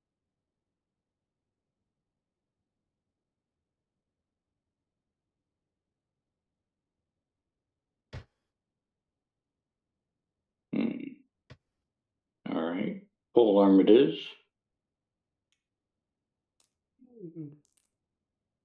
Oh my god. And you're out of fortune, right? Wow. Why would I be out of fortune? I thought you used one. I could be wrong. I could be absolutely wrong. No, I have not used one. Okay, this might be a good time to use it. It's totally your call. Remember, it's the Orc strength bonus plus 4 plus 3. Oh, I forgot to add. No, never mind. Don't listen to me. Don't listen to me. Don't listen to me. Because, or at least assuming the regular hand weapons, it's SB plus 4. And then you got 3 degrees of success, so that's at least a plus 7 heading your way. Yeah. Which I think minus toughness might bring it down to like 3 for you? 4. 4?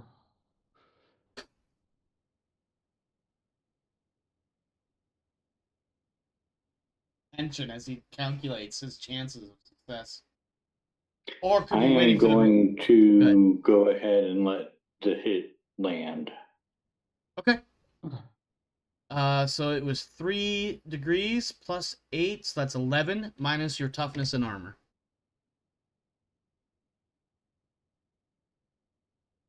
Ouch. Yep, he got you good.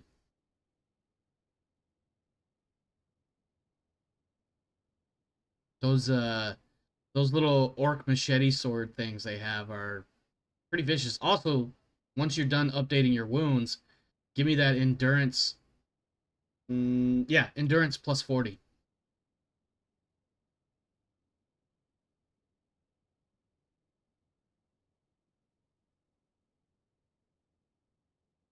Endurance plus 40? Correct. You took a damaging hit, which means it's a festering wound possibility. Oh, that. Okay. Which I might want to actually put on.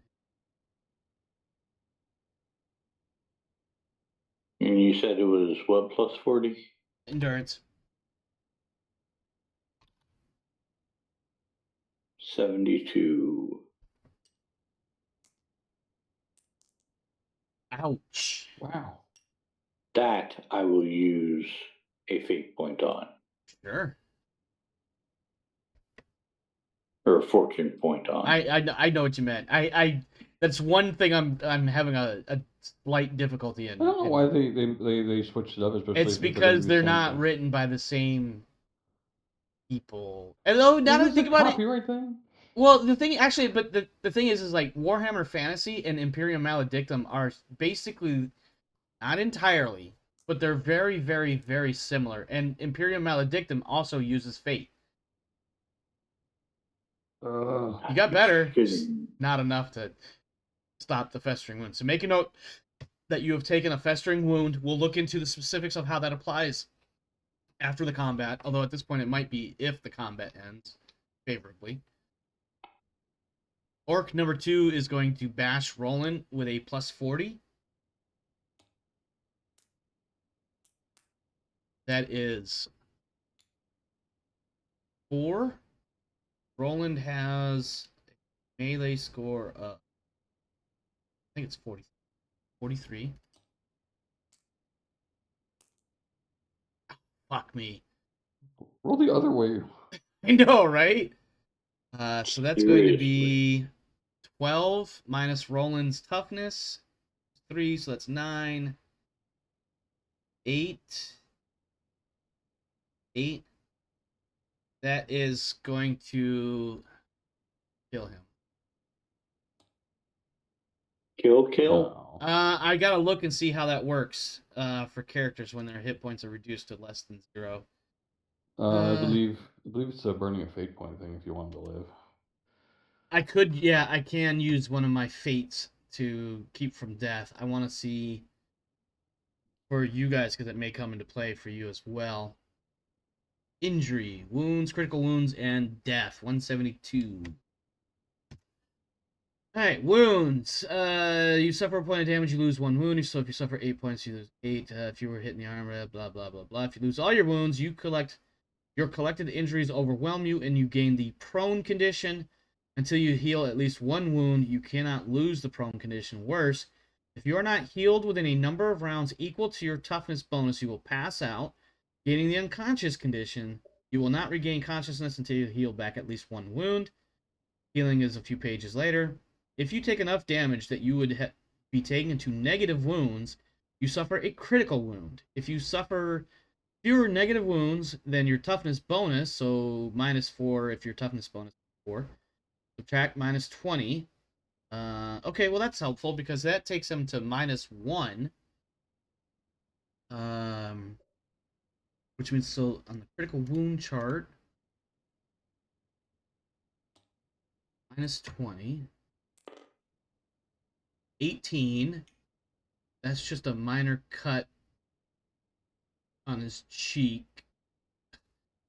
Okay, I don't know how that's going to kill him, potentially, but he now has a bleeding condition. It was a very lethal paper cut. It really was. Oh, wait, that was a... I was ahead. We'll just go for body because I wasn't paying attention to actual hit locations. So 18 on the body. Gut blow. 1 stunned condition, pass an easy +40 endurance test, or vomit gaining the prone condition. Well, he's already got the prone condition. You know what? I don't even know where to go with this right now. He's on the ground I was gonna bleeding or something. maybe puke. Yeah. Well, his endurance +40 is going to be something like 70. So he passed that that test. Wow, why did he pass that one like that a moment ago? So he's not vomiting, but he's definitely prone and stunned and also not able to do shit. So now we get prone, stunned, needs healing in, what did it say? Number rounds. number of rounds and toughness bonus. And if he doesn't, he goes unconscious. Okay, so he's not necessarily like about to die yet. But it's going to get worse and worse as things continue, I'm sure. Heck at their kneecaps, take their ankles. Oh, but he does have a limited number of critical hits he can take, and so do you guys. I believe that's based on your toughness bonus. Yep. Where is that listed? He's already taken 1. Wow, you'd think I'd be better at this game. Let's see. Wounds. Specify on the character sheet. I'll have to look in the book, but I'm pretty sure it's based on top. Let's see. The score when you lose more wounds you have. Each critical wound you receive will impact your ability to function in different ways, determined on the critical hits tables. Death. If you take the unconscious condition and have 0 wounds, compare the total number of critical wounds you currently suffer with your toughness bonus. If you have more critical wounds than your toughness bonus, you succumb to your horrific wounds and will die at the end of the combat round unless, by some miracle, someone heals 1 of your critical wounds. Also, if you have the unconscious condition, anyone attacking you with suitable weapons can kill you should they wish. Though in the thick of combat, those lying apparently dead on the floor are almost always ignored in favor of combatants still standing. Lastly, Did they just tell me? Yeah, so basically now that he's on the ground... Swacking? What's that? They basically just told the DM, no, you shouldn't go around just swacking all the players. Just don't do that, please. Lastly, a few results sourced from the critical tables can result in death. Should any of those occur, it is time to permanently spend a fate point if you have one. So right now, he's not actually dead or honestly close to dying, but he's not in a good spot, period. So he is prone and he is stunned, and he can't get up until he's been healed to at least 1 positive wound. He has to be healed if you're not healed within a number of rounds equal to his toughness bonus. So he's got 3 rounds remaining, or he's going to go unconscious. Needs healing, or will die in 1 round after going unconscious. And I don't know how to heal, so he's just going to have to go unconscious. I think there's like a first aid skill. Don't quote me on it. So let me get one of these. Let's paint it like a really dark red. Oh, that's a great color. A little bit. Make that 3.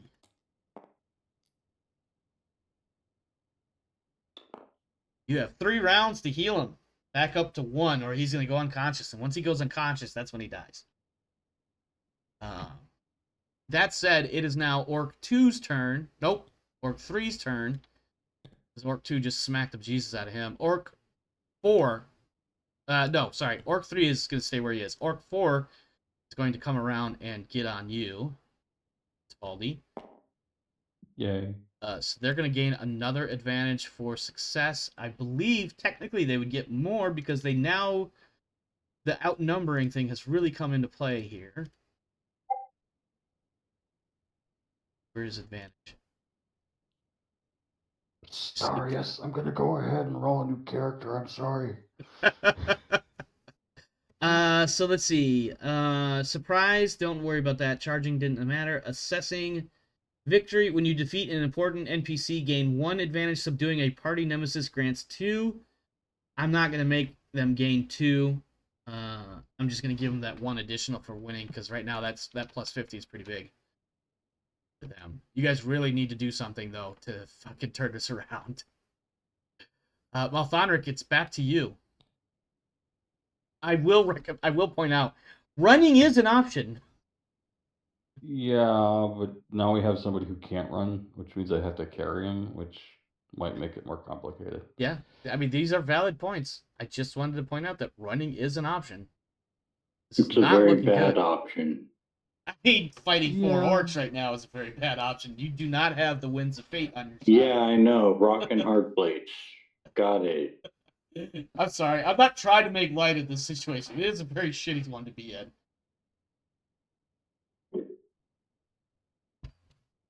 The irony right at the moment, though, is that this is Roland's fault because he fell asleep. And he's dead now. Well, dying. Anyway. I just wanted to sleep. I just wanted a good night's sleep. Well, I still have the drain in hand. I'm going to punch the orc with the drain. Alright, make your melee basic. He's going to make his melee attack in response, of course. Oh my god. You've got to be kidding me. Okay. Oh, wow. Okay, how many negative success levels did you get? Because I've got 1. Just 1? Yeah. I've got the plus 50 on my side right now. But if you win this and have fewer than -1, like 0, for instance. Well, let's just answer this question. How many negative degrees of success did you just pick up with 73? Hold on. What am I looking for? Melee basic? Yep. 2. You say 2? Yep. He wins in a weird way. I'm not going to hit you, though. And I'm not going to add a point, even though technically I probably should. He's just going to... Oh, no, you were trying to hit me. Shit. Yeah. My bad. He's obviously not going to do anything to you. You're just not going to score a hit on him. Svaldi... Or excuse me. Yeah, no, Svaldi's next. Svaldi, you've got 2 orcs to choose from, and they are both in engaged range. I'm gonna continue to. I'm gonna poke at the guy. Well, it's this one and that one.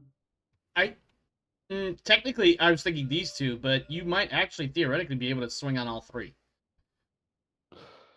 Yes, yeah, you could swing on all 3, arguably. But you are again in melee range. If you use your bow, it's gonna go against you. Melee basic is a 42, and I'm just gonna swing at that guy. Okay. You want to roll really, really well. No.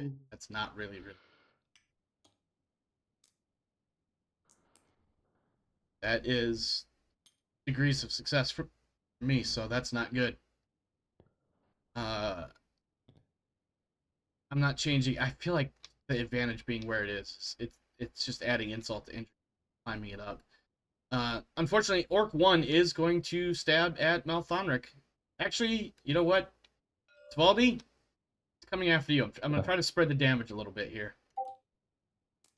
That's fair. That's a big number for me. That's 6 success levels. I don't think I can roll that, but sure rolled a 6. It's 14 damage going to your body, minus your toughness and armor. Armor is a 1. And toughness bonus is a 4. Wait, do I have any armor? I think you have 1 for clothing or robes. It leaves me with 5. Okay. Darius, you do have the ability. You should have a spell. I believe it's etheric armor. That might be it might be an arcane. It may not be petty. I don't think it's petty because I don't have it. Okay. In that case, disregard. I don't think there's a petty spell that will protection. Could be wrong. Might be something. Yeah. How many wounds That you got? might be a standard spell. Yeah. Svaldi, how many wounds you got remaining? 8. 8? Okay. Wait, 5. Never mind. Okay. Orc I was 2, reading that. this guy. He's also going to take a swing at you. Plus 50. I feel like getting advantage over 5 is just ridiculous. That is 1 success level. You really need to roll really effing well. I can do that. Yeah. So close. Except I don't want to.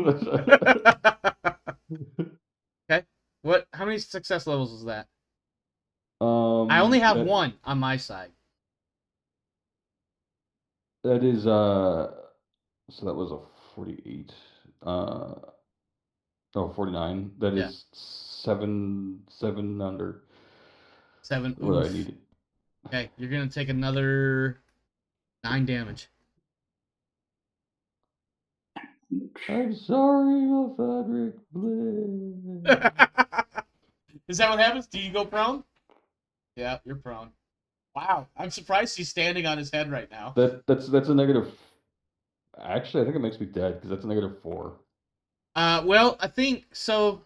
Okay, let's look at the rules one more time because in order to actually die, well, What's your toughness bonus? 4. Then you're not dead. According to what he read earlier. I thought it was enough damage for negative toughness bonus. hang on. I'm. Yeah, you can't go over. Hang on, guys. Hang on. Here we go. All right. If you take enough damage that you would be taken to negative wounds, you suffer a critical wound. If you suffer fewer negative wounds than your toughness bonus, you subtract 20 from the critical table result. So, what is your toughness bonus? You said 4, I think? 4. And that's a -4. And you are at -4? Yeah. So So you take arguably you're at damage. -20 still. So make a 1d100 roll. I'm gonna look up the body chart. This is at -20.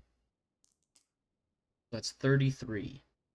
Twisted back. Suffer a torn muscle minor injury.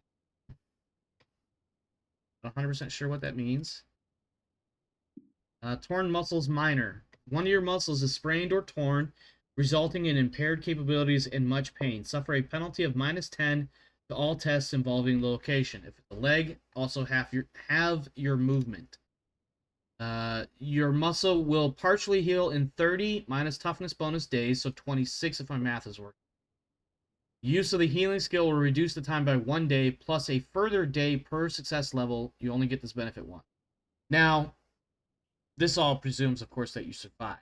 And you have 4 toughness bonus, so that means you can take 3 more critical wounds. But at the moment, you are prone, and I believe awake. You just can't really get... Where is that little blurb? So wounds... So injury, it begins on PDF 172.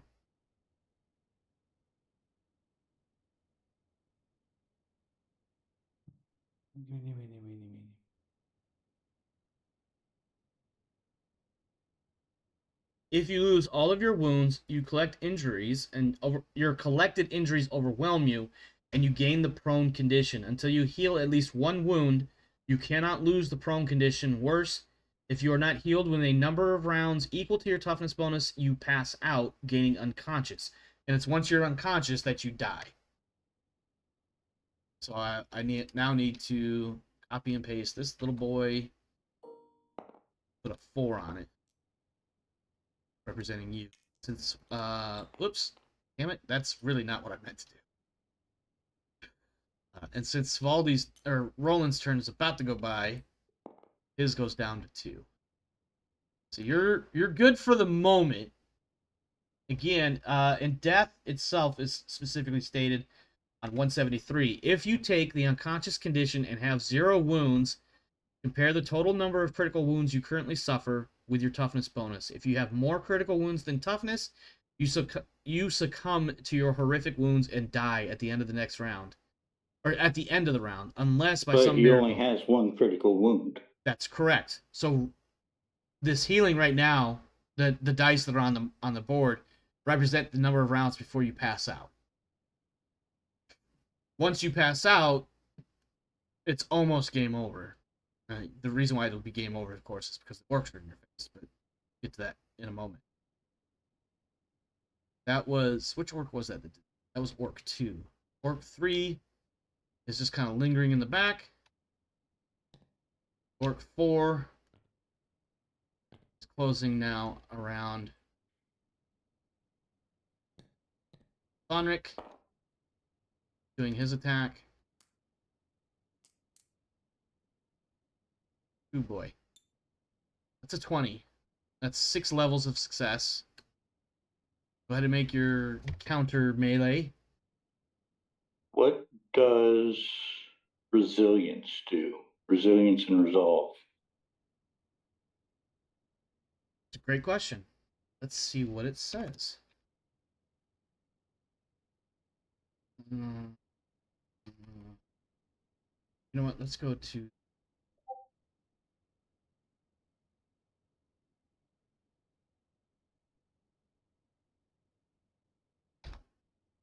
I believe that might be similar to the corruption and insanity system. No, because there's actual specific corruption and insanity. Resolve 171. Alright. Spending resolve. You may spend a resolve point to draw upon your inner reserves, maybe confronting a terrifying ogre without flinching, or ignoring the effects of even the most powerful of blows. You're, in this case, dealing with the fact you've got 4 orcs in front of you. Ignore all modifiers from critical wounds until the beginning of the next round. Remove 1 condition. If you remove the prone condition, regain 1 round as you 1 wound as you surge to your feet. So, Svaldi, you could do that. Roland can do that. These are spent resolve, so I believe they come back, but I think these come back at like GM determined time. Spending resilience, you may also choose to spend resilience point to defy the corruption curling within or to succeed where it would seem certain you should fail. Here you have the following 2 options. I deny you. You may choose not to develop a rolled mutation. This does not apply to the current situation. I will not fail. Rather than roll the result of a test, you choose the number instead, allowing you to succeed in even the direst of situations. In an opposed test, you always win by at least 1 SL. If you cause a critical, you can choose the hit location struck rather than randomizing it. You can even choose to do this in a test already failed. No. Saving permanent resilience What to... page are you on? That was page 171. And then regaining it is whenever you act according to your motivation. Is when you regain resolve.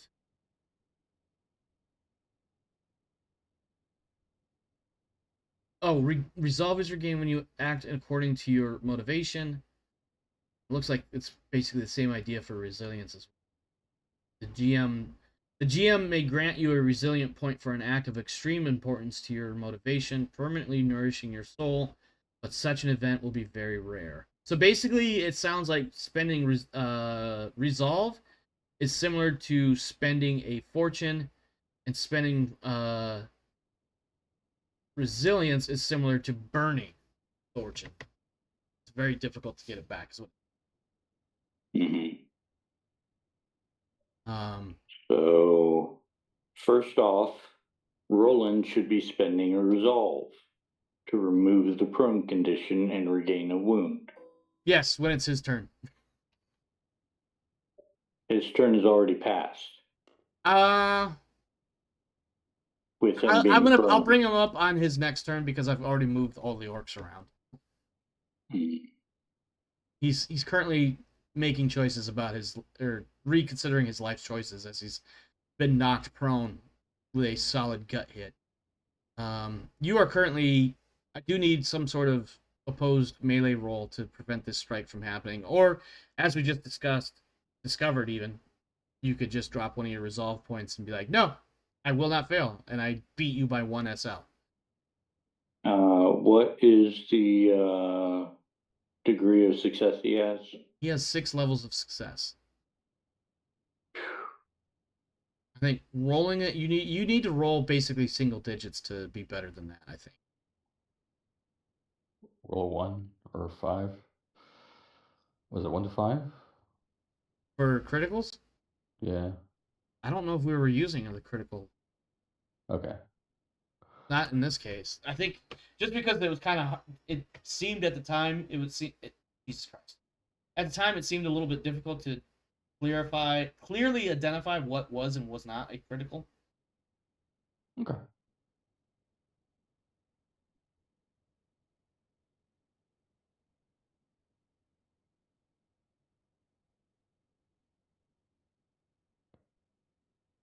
What would you like to do, Malthanric?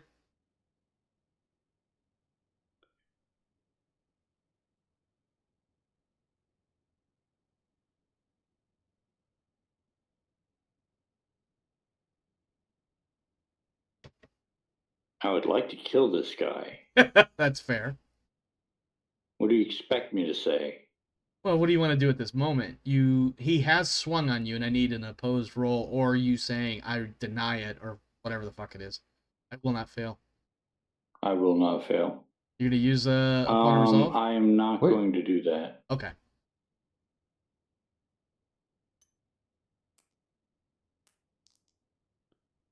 $25.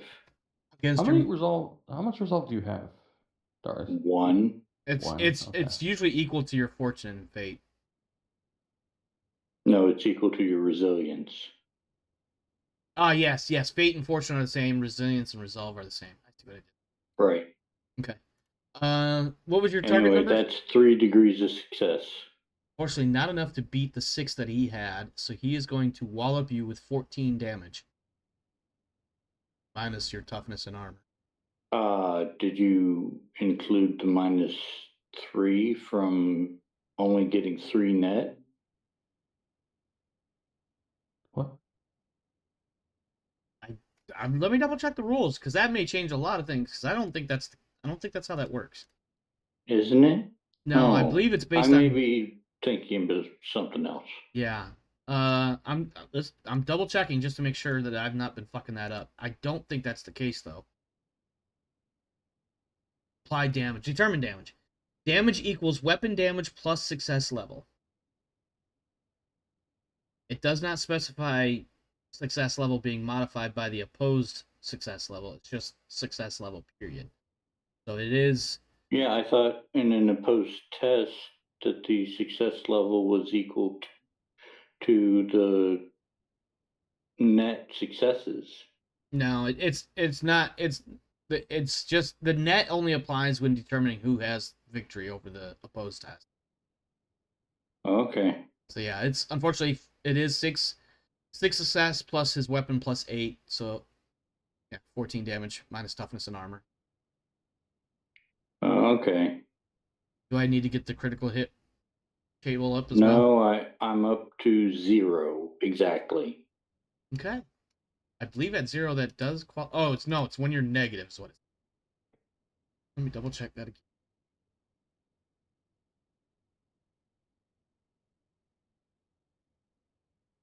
Each critical nope. If you take enough damage that you would be taken to negative wounds, that's when you suffer critical wounds. So you at 0, you are knocked prone. And until you heal at least 1. Okay. So none of you have enough critical wounds to die once you fall unconscious. An indeterminate amount of time passes. And you wake up. Wait a minute. Go ahead. This is not over. You just hit 0 and you went prone. Yeah, I can't attack. Okay, fair. What I here? can't reach out with drain and touch someone. So you're prone. Let's see how that works. As it comes back around to you with 0 wounds remaining and you're knocked prone, what does the prone condition do? I don't remember where the conditions are, and I think I just went. Also, both me and Roland have a resolve. Correct. And Svaldi. But let me get to Yeah. conditions and see what prone does. 167. Okay, multiple. We'll dump that bridge when we get there. Prone. You have fallen to the ground, possibly because you have run out of wounds or other reasons. On your turn, your move can only be used to stand up or crawl at half movement.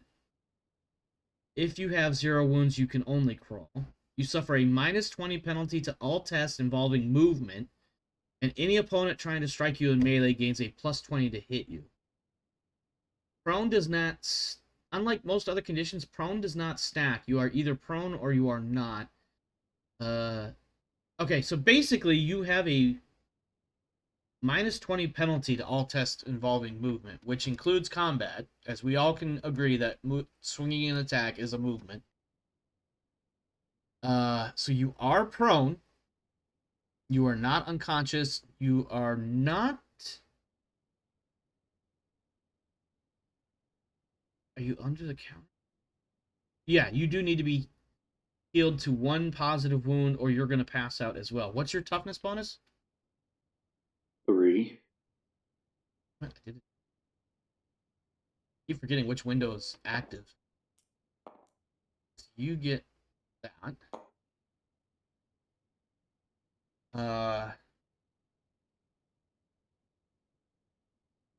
Okay, so you're prone.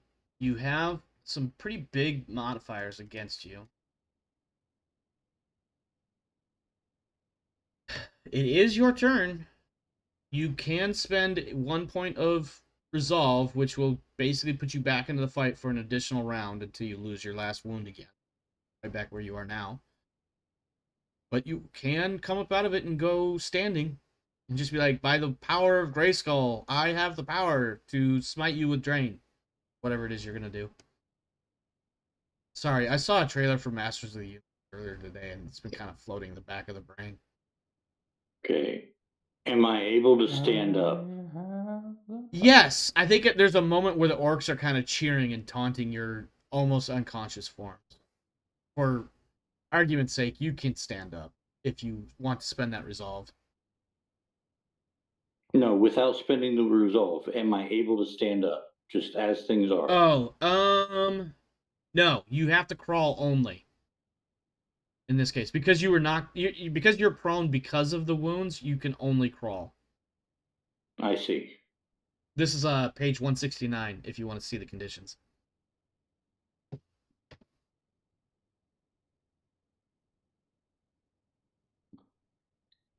Roland is going to get some hate from you guys at some point. I'm going to spend...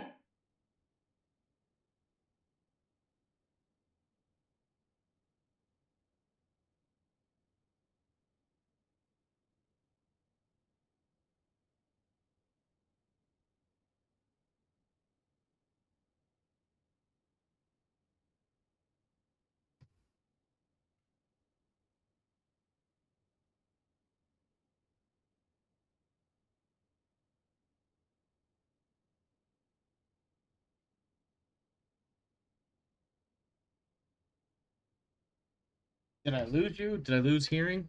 No. Okay. I'm I just wanted to make sure. trying to determine whether I'm going to spend a resilience or a resolve. I would well, let me see. I think, which one did I say was the more difficult to get back? Resilience. Yeah, I would recommend the resolve.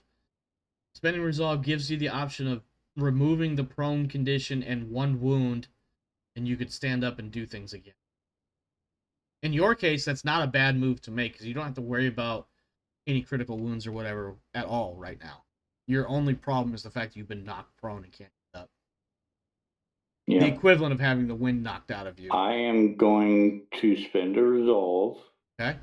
Removing prone condition. Okay. and surge to my feet and regain 1 wound. Okay. Boom. You do that. And you now have a drain spell that you may cast with a melee basic touch attempt. Do I still have the drain from earlier? You know what? Because you got knocked prone and stuff, I'm going to need a cool test to see if you've held on to it. Okay. Cool test. Succeeded. I doubt your willpower is that low. So you do have it. So it will be a melee opposed. Actually, it'll be melee opposed by dodge. What were the penalties while I was prone? It was like minus 20 to movement and plus 20 to get hit, which would have put them at a plus 70 to hit you. Right, but for other things, isn't there minus 20? It was minus 20 for any sort of movement, because you were forced to be prone. So any kind of movement, any sort of action that requires movement would have been at a minus 20. Okay.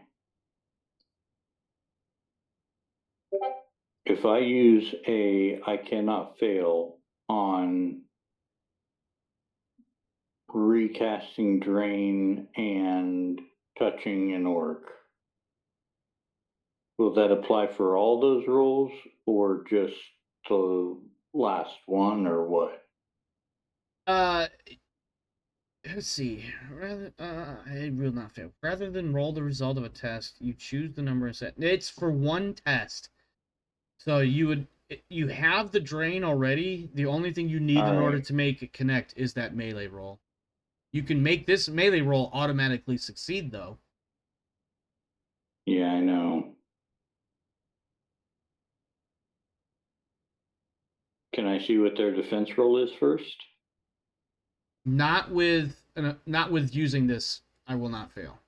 Damn. Because basically, the way I'm reading the rules is, effectively, I don't need to make it. It would be pointless to make a test because you just automatically succeed with 1 SL more than whatever I would have had. No. It's at least 1 more. So a minimum of 1 SL over. Right. But it could be more. So in theory, you could. Oh, you son of a bitch.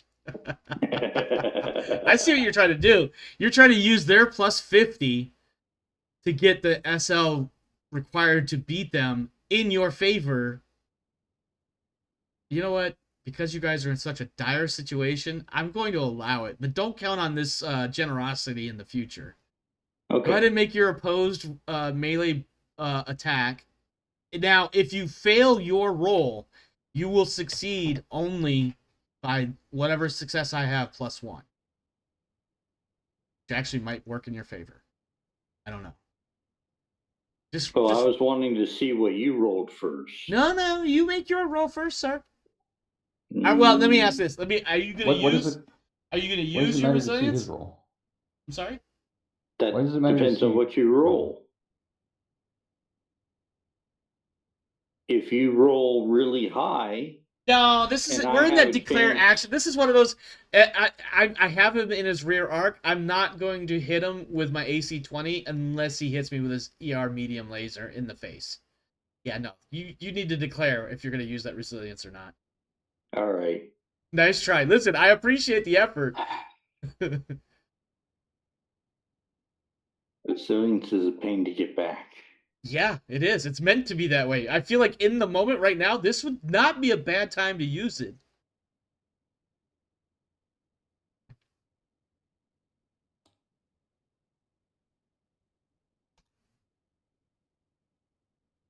Technically, as long as you get 1 success over, it resets their stupid advantage thing back down to 0. That is also true. So what you're actually, by using that resilience right now, you're actually doing more than succeeding on this attack. Okay, so yeah, I didn't even think about that. I will use it then. Yeah. And declare that I am rolling a 0-1. There you go. And because now basically I need to roll This is going to be against a...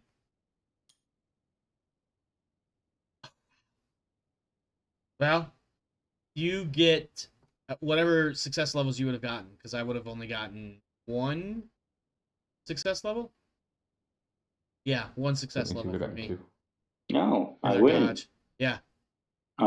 By... But in your case, as a drain attack, let me look By at... 5, so by 4. Give me a second. I gotta look this up, because I forget exactly how drain... No, it's slightly different. Petty spells, where are you? Alright, drain ignores armor. Yep. It counts as magic missile plus 0. Magic missile is... How many success levels did you have on your magic test? Do you remember? Total of 5. Okay, plus your willpower bonus, which I think is 4. Oh, wait a minute. On that test? Yeah, technically it's supposed to be on the magic test. I'll take it off of this one because you did the I will not fail and you rolled whatever. So you got 5 on this one, you said? Yeah. Plus your willpower bonus. Which is another 5. So that's 10. This works against toughness only. Their toughness is... Okay. Which, I imagine you're going for the one that's already been wounded. Yep. Fuck. 10 minus...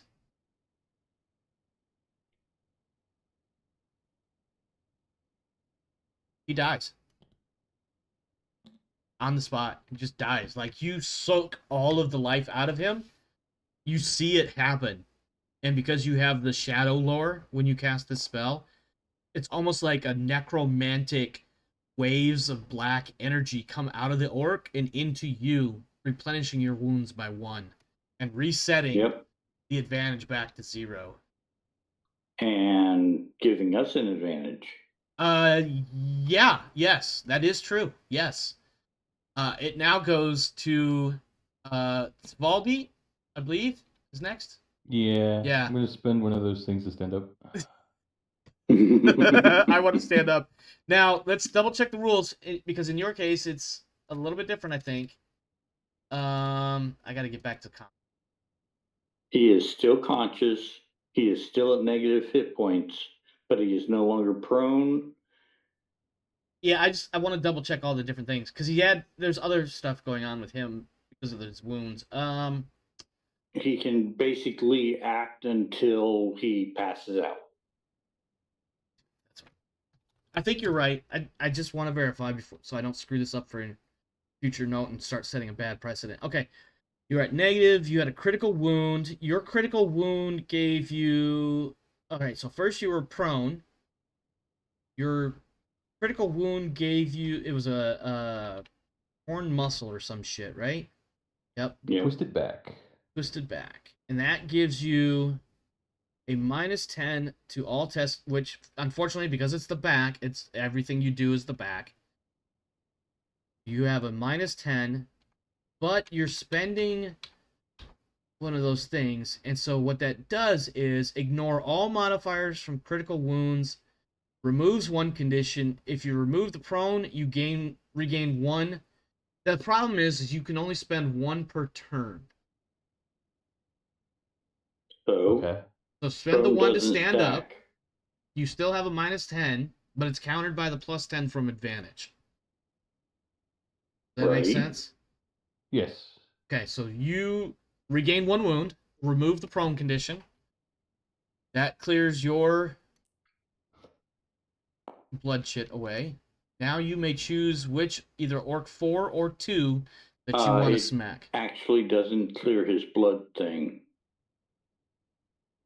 He If I regain still wounded, has only so many rounds until he falls unconscious. if I have a wound, if I regain a wound, that entire yes, thing, that clears. yeah, you're right. That stays. I do need to change it by 1 because it is another round since you went down. So you now have 3 rounds remaining before it becomes a problem. But you are back up on your feet. and until you remove, well, no, the most you can do is ignore. On the next round, you can either remove that condition. Hold on.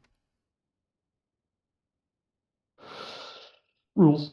Yeah, sorry. Yeah. On the next round, you can remove one condition, which in this case would be the critical wound you've taken, which gives you the -10 to movement and shit. Or you could ignore the modifiers from your critical wounds until the beginning of the next round.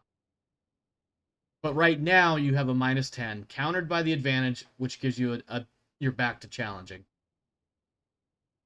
on your attack roll. Yeah. But you How may much make an resolve attack. do you have? Huh? How much resolve do you have? 3. Oh, fine. Oh, Well, wow. 2 now, but Yeah. human. Okay, yeah. Yeah. I love how you're just like, I play the human card and have more resolve than you. I love how these guys' little fucking animations are not synced. It would have been great if they were. Anyway. With because I'm assuming Rollins is probably around there because I think I started at 2. Yeah, I think so too. We're actually more in danger of getting up and then getting more critical hits and killing us than Yeah, because you already have criticals that you have to clear first. But it is your turn, sir. Which of these two orcs would you like to attack? The two that are closest to you. I'm gonna help Roland because it's just probably that orc's probably just gonna swing at him, and if the orc swings at him, he'll never go down again. So okay, make your roll. It's just a challenging melee, unless you have a melee specialization. Nope. Melee basic. No, it's a hand weapon, so I wouldn't get it anyway. That's 2 degrees of success. 2 degrees Did versus you include mine. the +10, -10? It hit. I don't know why I clicked Very that funny. button. Very funny, Darius. You have 2 degrees. I have one more. Oh. No, I have 2. Oh. I have 2. Because they're back to 0. My weapon skills, 42. Yep, you win. So go ahead and make your damage, and I'll give you 1 advantage. What's your damage roll? 2 plus your weapon plus strength bonus. And I've already got half those numbers. So. It says. Oh, I'm looking at the new sheet I'm rolling. Oh, hand weapon, because everybody should have it. Strength bonus +4. Yep, that's right. So 2. So strength bonus +6. What's your strength bonus? 4. That's 10. Minus their armor. Toughness.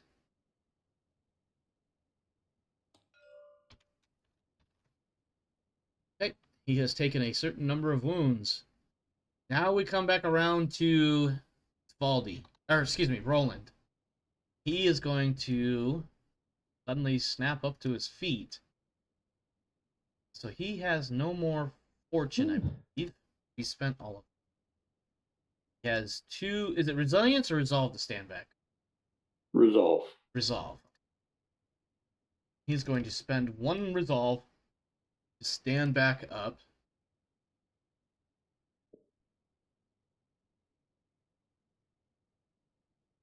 That not up. Okay. Weird. Whatever. I'll deal with that later. He stands up. He gets a +20. Oh, wait. He had a different result on the critical hits. Let me see. Gut shot or something stupidly. So, he has stunned as well. Shit. What does stunned? Where is? A few pages before 171.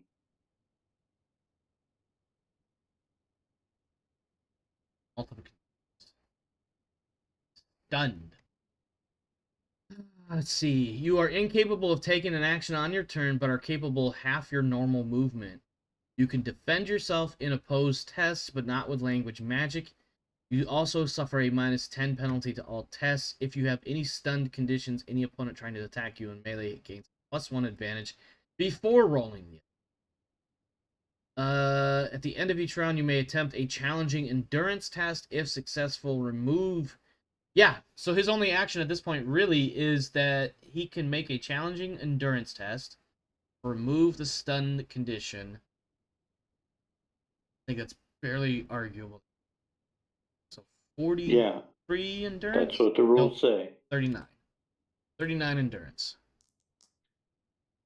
Fuck me.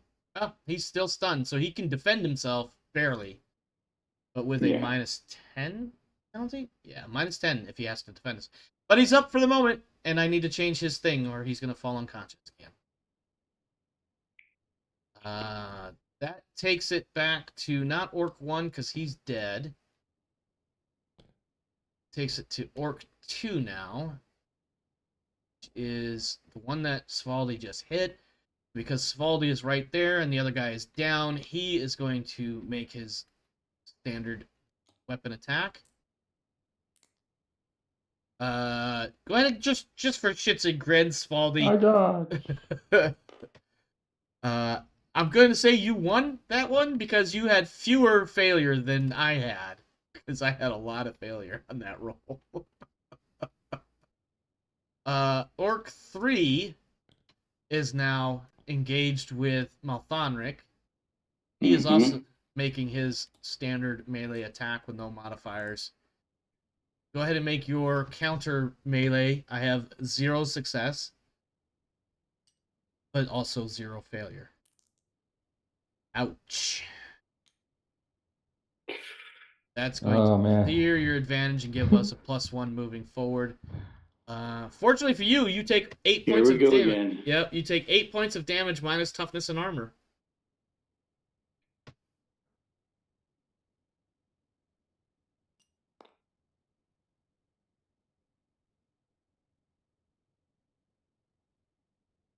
And that puts me out of the fight. Okay, you're back down prone again. What's your toughness bonus again? Was it 4 or 3? 3. And I'm at -2 right now. Go ahead and give me that minus 20 1d100. Doing a kind of critical hit you take. Body. Wasn't paying attention to hit locations. Wow. All right, so it is a minimum. You now have a bleeding condition. I don't know if that's really going to mean a whole lot. Bleeding condition is you lose 1 round. Wow. Let me try that again. You lose 1 wound at the end of every round, ignoring modifiers. Suffer a penalty of -10 to any tests to resist festering wounds, which you already have one anyway, infections or blood rot. If you reach 0 wounds, you no longer lose wounds and instead immediately fall unconscious. At the end of the round, you have a 10% chance of dying per bleeding condition you have. Jesus Christ, this is brutal. Okay, yeah, right now you have a 10% chance of dying on the spot. Don't roll that one. I'm going to need a 1d100 roll, please. Oh. What did I ask you to do? I'm so sorry, man. I'm so sorry. Why? You just died. How? You said it was a 10% chance. Yeah, and you rolled a 3. Yeah, not a 90 plus. You know what? Roll again. You get a 90 plus, you're dead. I'll make that argument this time. Only because I didn't specify 1 to 10. Okay, you're not dead yet. If you but you are unconscious.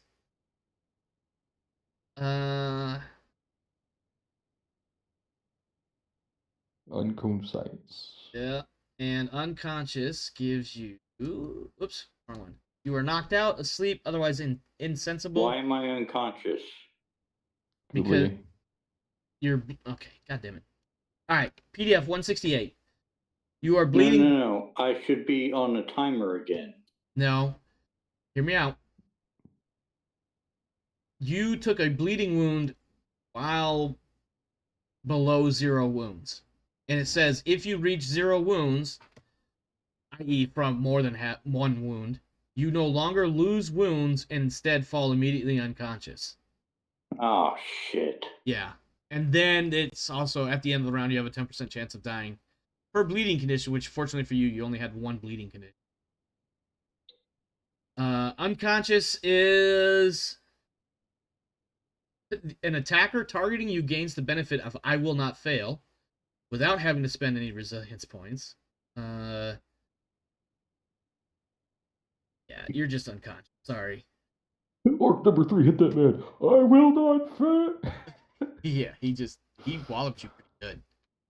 Around that. Orc 4 is also going to take a stab on Svaldi because he's still standing. Fortunately, he does have a +10.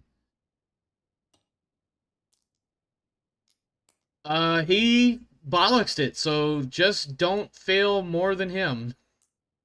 90. Woo. I think Nope. you failed less than him. So that clears the advantage back.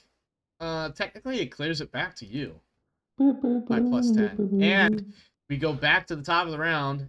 Svaldi, you're up, but you need to reduce your number to 2. I have done that. Go ahead and make your action, sir.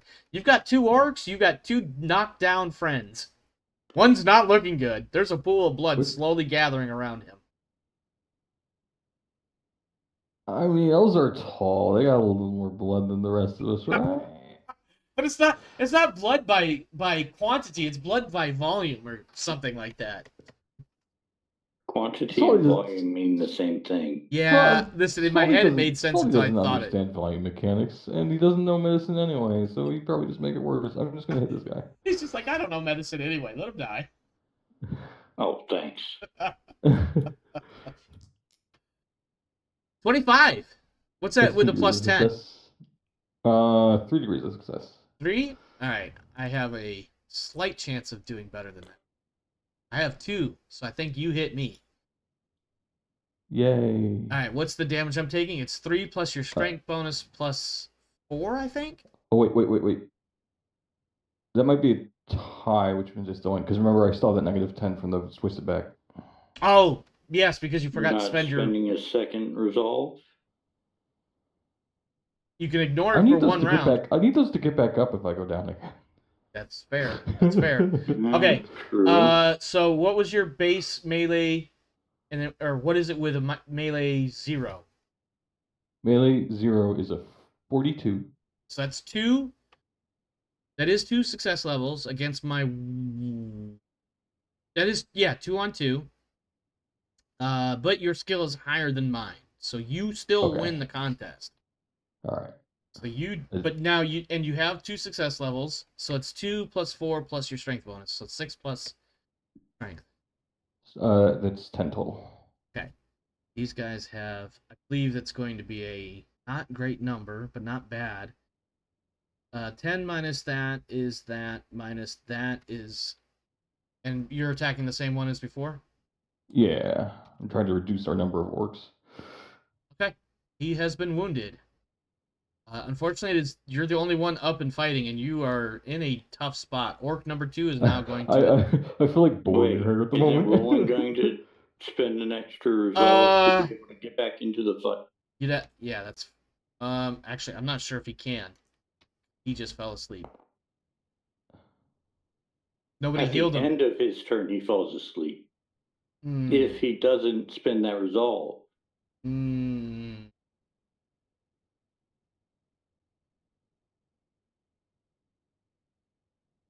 Oh, he is that stunned, though. That's what it is. Okay, well, I'll deal with that in a minute. He has the... What was it that he had to deal with? What was that he needed to ignore? Oh, he's just going to spend... He's going to spend his last resolve to ignore it so that he can make... his second resolve. What? Unfortunately, this is his last one. He only had 2. Yeah. So he's going to spend his final resolve to ignore his current situation long enough to make this challenging endurance, but he gets a +20 on it because of the advantage. That did not fucking help him, not even a little bit. Fuck. So his endurance score. His endurance score is a 39. +20 is 59 against a 74. Unfortunately, now he falls asleep. So why didn't he just spend a resolve? What would resolve have To done? stand up. He spent 1 to stand up. He spends another to remove stun.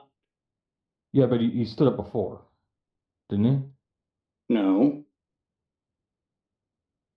He stood up Hang on. last round Hang on. with his first resolve point.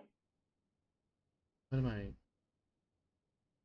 So why is he rolling Hang on. to remove stun when he's already removed it? No. Oh, I can remove one condition.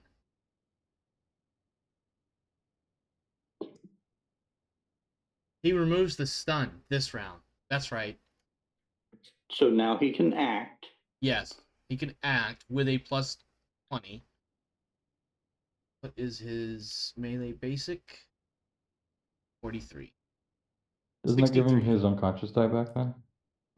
Fuck me. Hang on. No. Okay. Am I right? Am I crazy? I have no idea. That's why I was asking. Because I thought you used the point to get rid of his unconscious die. So if he managed to Did check you off the remember stun, to heal him for 1 when you remove prone? Yeah, he's up to, he has one wound right now. From when he stood up from the prone condition. And then he tried to So clear. he's still at -1? No. No. You can't fall past 0. Any wounds past 0 just count towards calculating your critical wounds. Right. Then your right. wounds return to 0. Yeah. And when you spend a resolve, you stand back up with 1 hit point. Correct. And he did that last round. And then attempted to, with a -10 penalty, attempted to clear the stunned by making a challenging endurance test. Failed. This round, he used his last resolve to clear the stunned condition, except for when he made this attack now, he failed. And I think, because he's at 1 wounds, I don't think he needs to be healed or anything, because he's back, for all intents and purposes, back in fighting trim. And I think also same is true for Svaldi, because you have 1 wound, which means you're no longer in danger of passing out. Mm. The only difference in your case is you had that 1 critical that was get what your you have the torn muscle in the back, so that penalty still applies, but it's not the same thing as needing to be healed before that, because you have been healed when you stood up from prone. So now he made an attack roll and missed, but with 1 degree of failure. The orc is doing his counter and fails by even more, so technically he wins, but I'm not going to apply damage. Failed. Now it goes to orc number 2, which is right here on Roland. He is going to attack Roland with 2 degrees of success. Uh-oh. Roland is going to counter. He has his plus 30 at this point. That takes his axe handling to 73. That is 1 success. Unfortunately, not enough to beat the orc. So the orc is going to get 2 success plus his 8 damage. Roland can't absorb that. He's going to go back down again. Now he's back to having... Now he gets another critical. Yeah, and I believe because...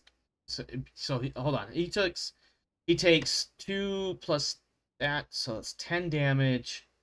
Absorbing 3 to 7 to 1 to 6. That takes him to -5, which is below his toughness bonus, which means on his critical roll, does not get the -20. That is a 68 on the body shot table.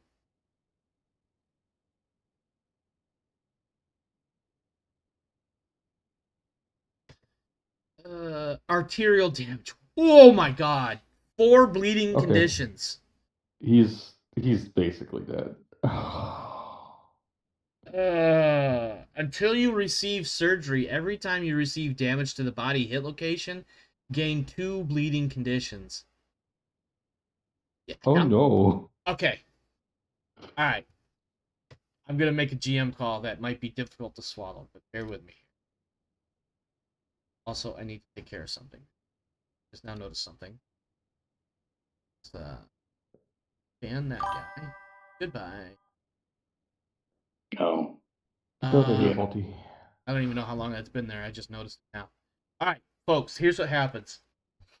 At some point, the three of you are, again, knocked unconscious or otherwise rendered incapacitated. An indeterminate amount of time goes by. You wake up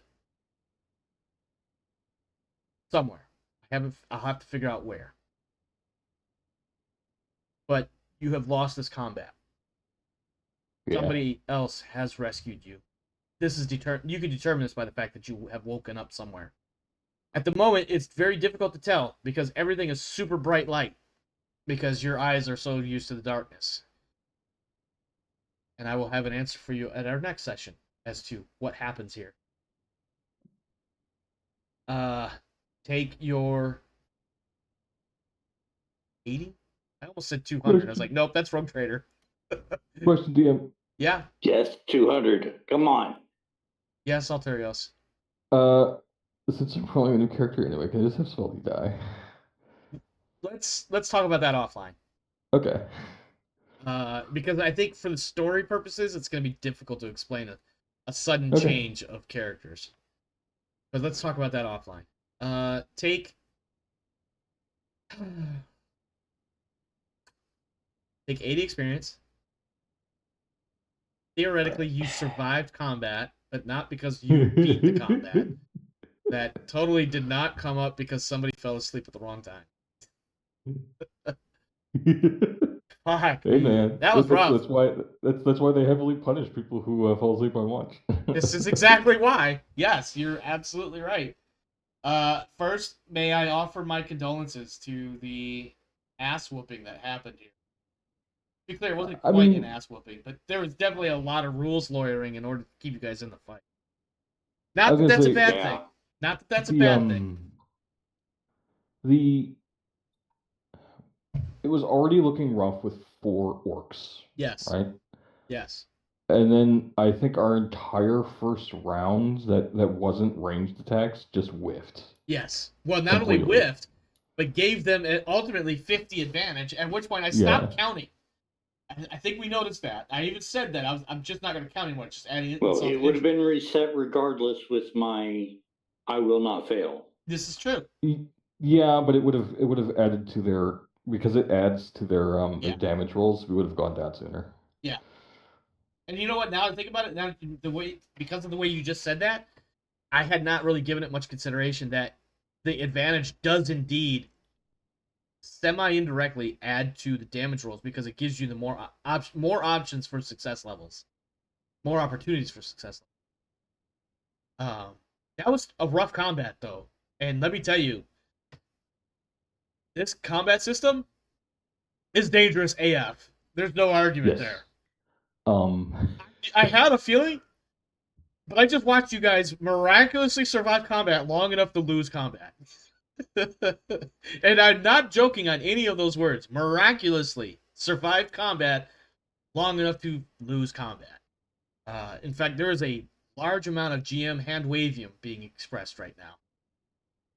Yeah. Only for the continuation of the story, it might do. If this was any other sort of game and less a show, the characters would have been rewritten and made up narrative bullshit reasons on the spot to figure out why new players were carrying on this quest. Hey, I found this sword on the side of the road by these dead guys and some orc blood.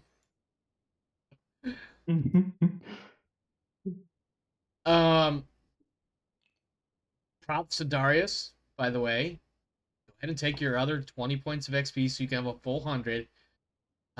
For sticking the rules back in my face multiple times to make sure you guys had every fighting chance, including a fair number of times where I might have missed something that could have led to your untimely demise. And by untimely, I mean demise sooner than you did demise.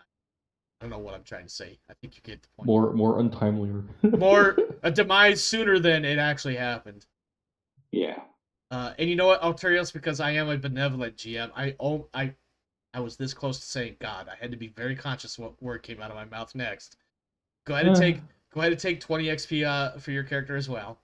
So you can get a flat 100. I'll give Roland his 100 because I don't know if he's still going to be alive next week. I don't know because he's got at a minimum 4 bleeding conditions. When I mentioned there was a pool of blood gathering around Malthanric, the pool gathering around Roland is much redder. I was gonna say he's like in his own fucking kiddie pool of blood at this moment. Yeah, pretty much a pool of blood. What a gruesome. Yeah. Oh man, I am gonna have to really have some hardcore hand wave. I don't mind. I'm making a very rare exception. Normally, I think if we had a couple more players too that were, there is a nearby friend who could have rescued us. Are you talking about Ethor? Maybe. Or are you talking about somebody else? The Mountain Man? Yeah, that was the Mountain Man. Yeah, Ethor. Ethor. He could have, but you have moved significantly further on from him. On the order of like 20 or 30 miles at a minimum. And not to disrespect the man, but he looked just about as bad off as we were. And if he's just a hermit, I mean, he did help you the best he could, as far as you know. He told you about the orcs. He told you about, well, mostly the orcs. And he traded stuff. That's what it was. That was the other thing. He traded stuff. I don't know. I think even though the combat went decidedly against you, it was still a pretty good session. And definitely learned a little bit about this game well, system. because this is a new system, so like any sort of we're learning as we're going, right? Yeah. So I do have to say I do like how lethal this is compared, because I like Hero Trader game, but it does feel like we're untouchable titans at the moment. Yeah, gee, I wonder why I feel the way I feel with that game. I have to try and cheat and not look like I'm cheating in order to win. I know that's because we've gotten a lot of stuff thanks to our acquisition rules that like you like is unheard of for one person to have in 40K. Like, yeah, there would be like a High Lord of Terra looking at all this stuff that we have and like, Well, you know what's funny about that is that in canon, especially the way the rules are written in Rogue Trader, Rogue Traders are disgustingly wealthy.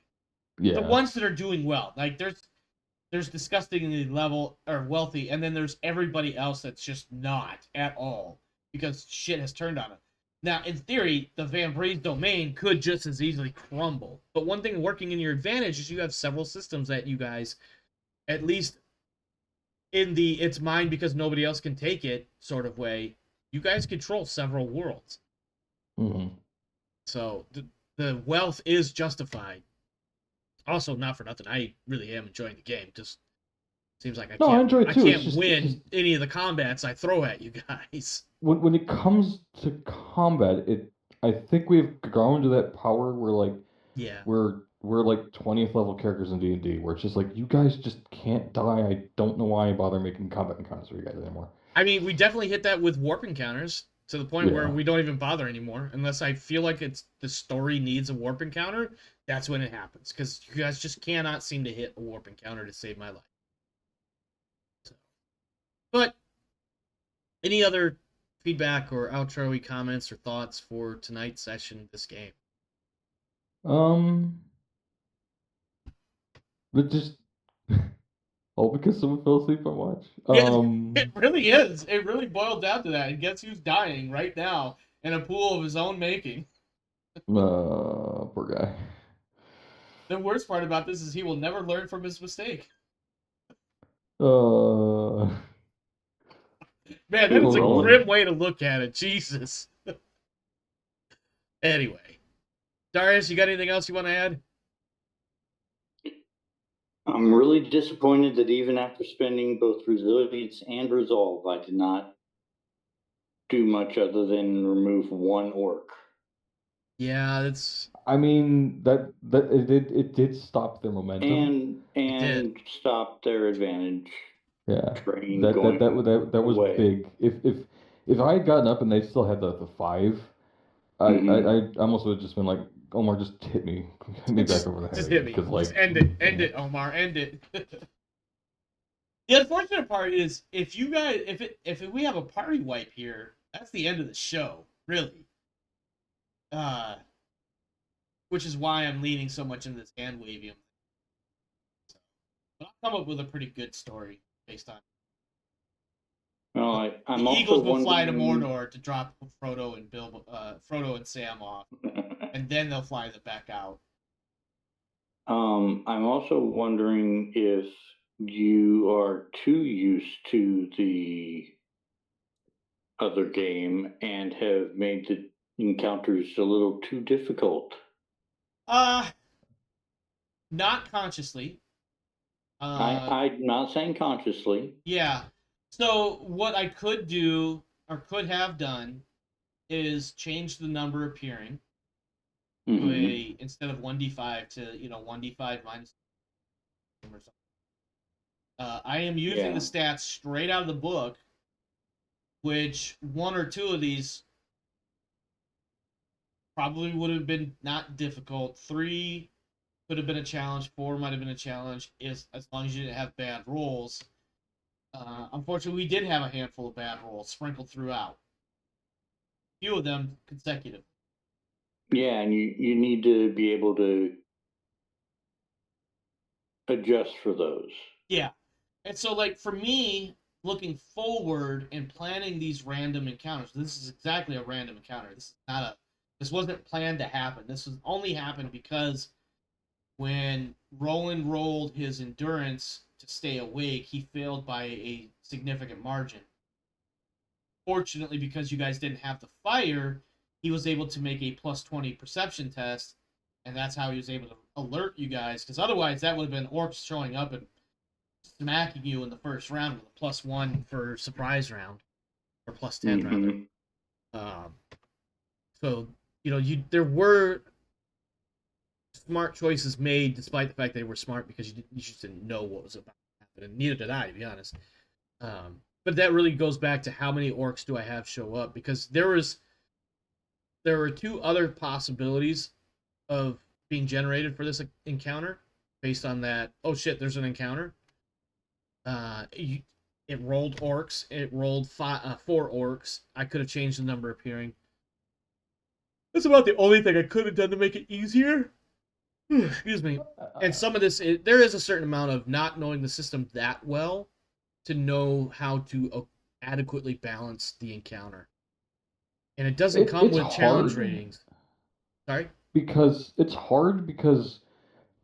changing the number of enemies can drastically, because Yes. if it was three, I'm not sure what made a difference, but if it was two, because we actually managed to down one, we could have just rolled over them.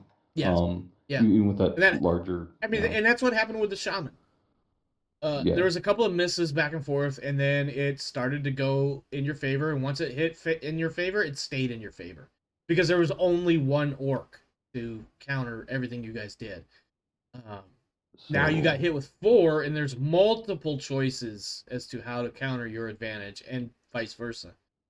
I was getting ready to say something it's else, and I it's forgot what it is. it's resilience or resolve that's easy to replace, or easier. Resolve. It's resolve. Resolve. Resolve. You just have to act in accordance with your motivation. I think for Alturios is basic greed, and probably for Um, Malthanric is just knowledge, gain Nope. knowledge. Noblesse oblige. Oh, basic. That's a nobility hands off sort of thing.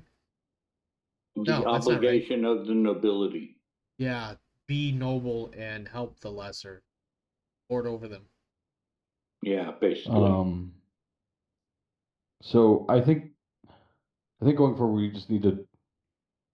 I mean, you might not because you have a very limited number, but with three, like if we had a party, we do. I would say probably be not as afraid to use those Yeah, yeah. resolves. I think with three, I mean, you guys have three in your group, and honestly, one was because I was like, I'm gonna give these guys somebody. all along, and he's been kind of helpful. Sometimes not. No, I've enjoyed rolling Yeah. presence. Yeah, I think I'll have to reconsider how these random encounters are numbered. At least taking them down to like no more than definitely no more than Um, 4. That's for there's sure. this might be interesting. I Yeah, know sometimes there's rules in BattleTech where like if you get hit by like a scouting lance, you have so many rounds to wipe out that scouting lance before reinforcements come. yeah, Maybe make it so that um the scout orcs come, but the combat, so you start with 2, and then if we take too long, 2 more show up. yeah, yeah. That would be an interesting way to work it. I'll have to give it some thought because I do have to figure out how this combat ends with you guys not dead on the side of the road. Ugh, it'll be interesting. I'll come up with something. I always do. Final thoughts? Any? Last second. Last chance. Just I am rolling a dwarf, so if you want to talk about it, and if it would fit, because I I think a dwarf specifically would chose fit, dwarf but because but um but if you that's think kind that of sucks though would because I really liked Svaldi. I I like the know. fact that you chose this pseudo Viking-ish character who is a basic You badass thief. also have fate points to spend to stay alive. Yeah. But I'm already rolling another character. I don't know. If it's Listen, this okay, go ahead and do Alturios it. is the But like, same guy that I am when it comes to games like Skyrim and others, where I just make a bunch of characters and find the one that works. But then 20 minutes into playing that one, I want to make a different character. This is why he's got a missionary on hold because his exploratories become boring. Uh, Anyway, let's get I out get of attached to characters, here. but I can also detach very easily. What's that? I get attached to characters, but I also detach Yeah, very easily. yeah. It's called they're boring now. I don't want to play it anymore. I want to play They're something boring, else. or oh, they're probably going to die. Yeah. Well, better start disassociating. Oh, what happened to Icarus? Was it when I pinged him with a couple of fucking oh god, what was those No, Krieg? it was Krieg? basically the fact that in space combat there was absolutely nothing to do. Number one, and Yeah. well, there is now, but like if it wasn't a tech role, I felt like I was like the tech bot, like the healer bot, but the Yeah, tech yeah, bot. yeah. And I just like, I tried so hard to not have you only doing tech use all the time, just for the record. I don't know how I well know. that It's came hard through, though, but because like unless I went like bio logos and then it just switches over from yeah, now you're just um the doctor. yeah, Like you said, so you're either the tech bot or the healer bot. uh, Anyway, let's get out of here. Thanks for stopping by. Thanks for helping out. Or thanks for well, you whatever. could switch over to the severed hand and become the murder bot or the murder bot doctor. We'll talk about that in the Rogue Trader game. That'll be an interesting yeah. thought. In the meantime, we're gonna get out of here. Stay safe out there, my friends. This is a perilously dangerous, grim, weird world that we're in. So make sure you're doing what you got to do to take care of you and yours. As for me and mine, we are out of here. We'll see you next time. Have a good one. Oh yeah. Is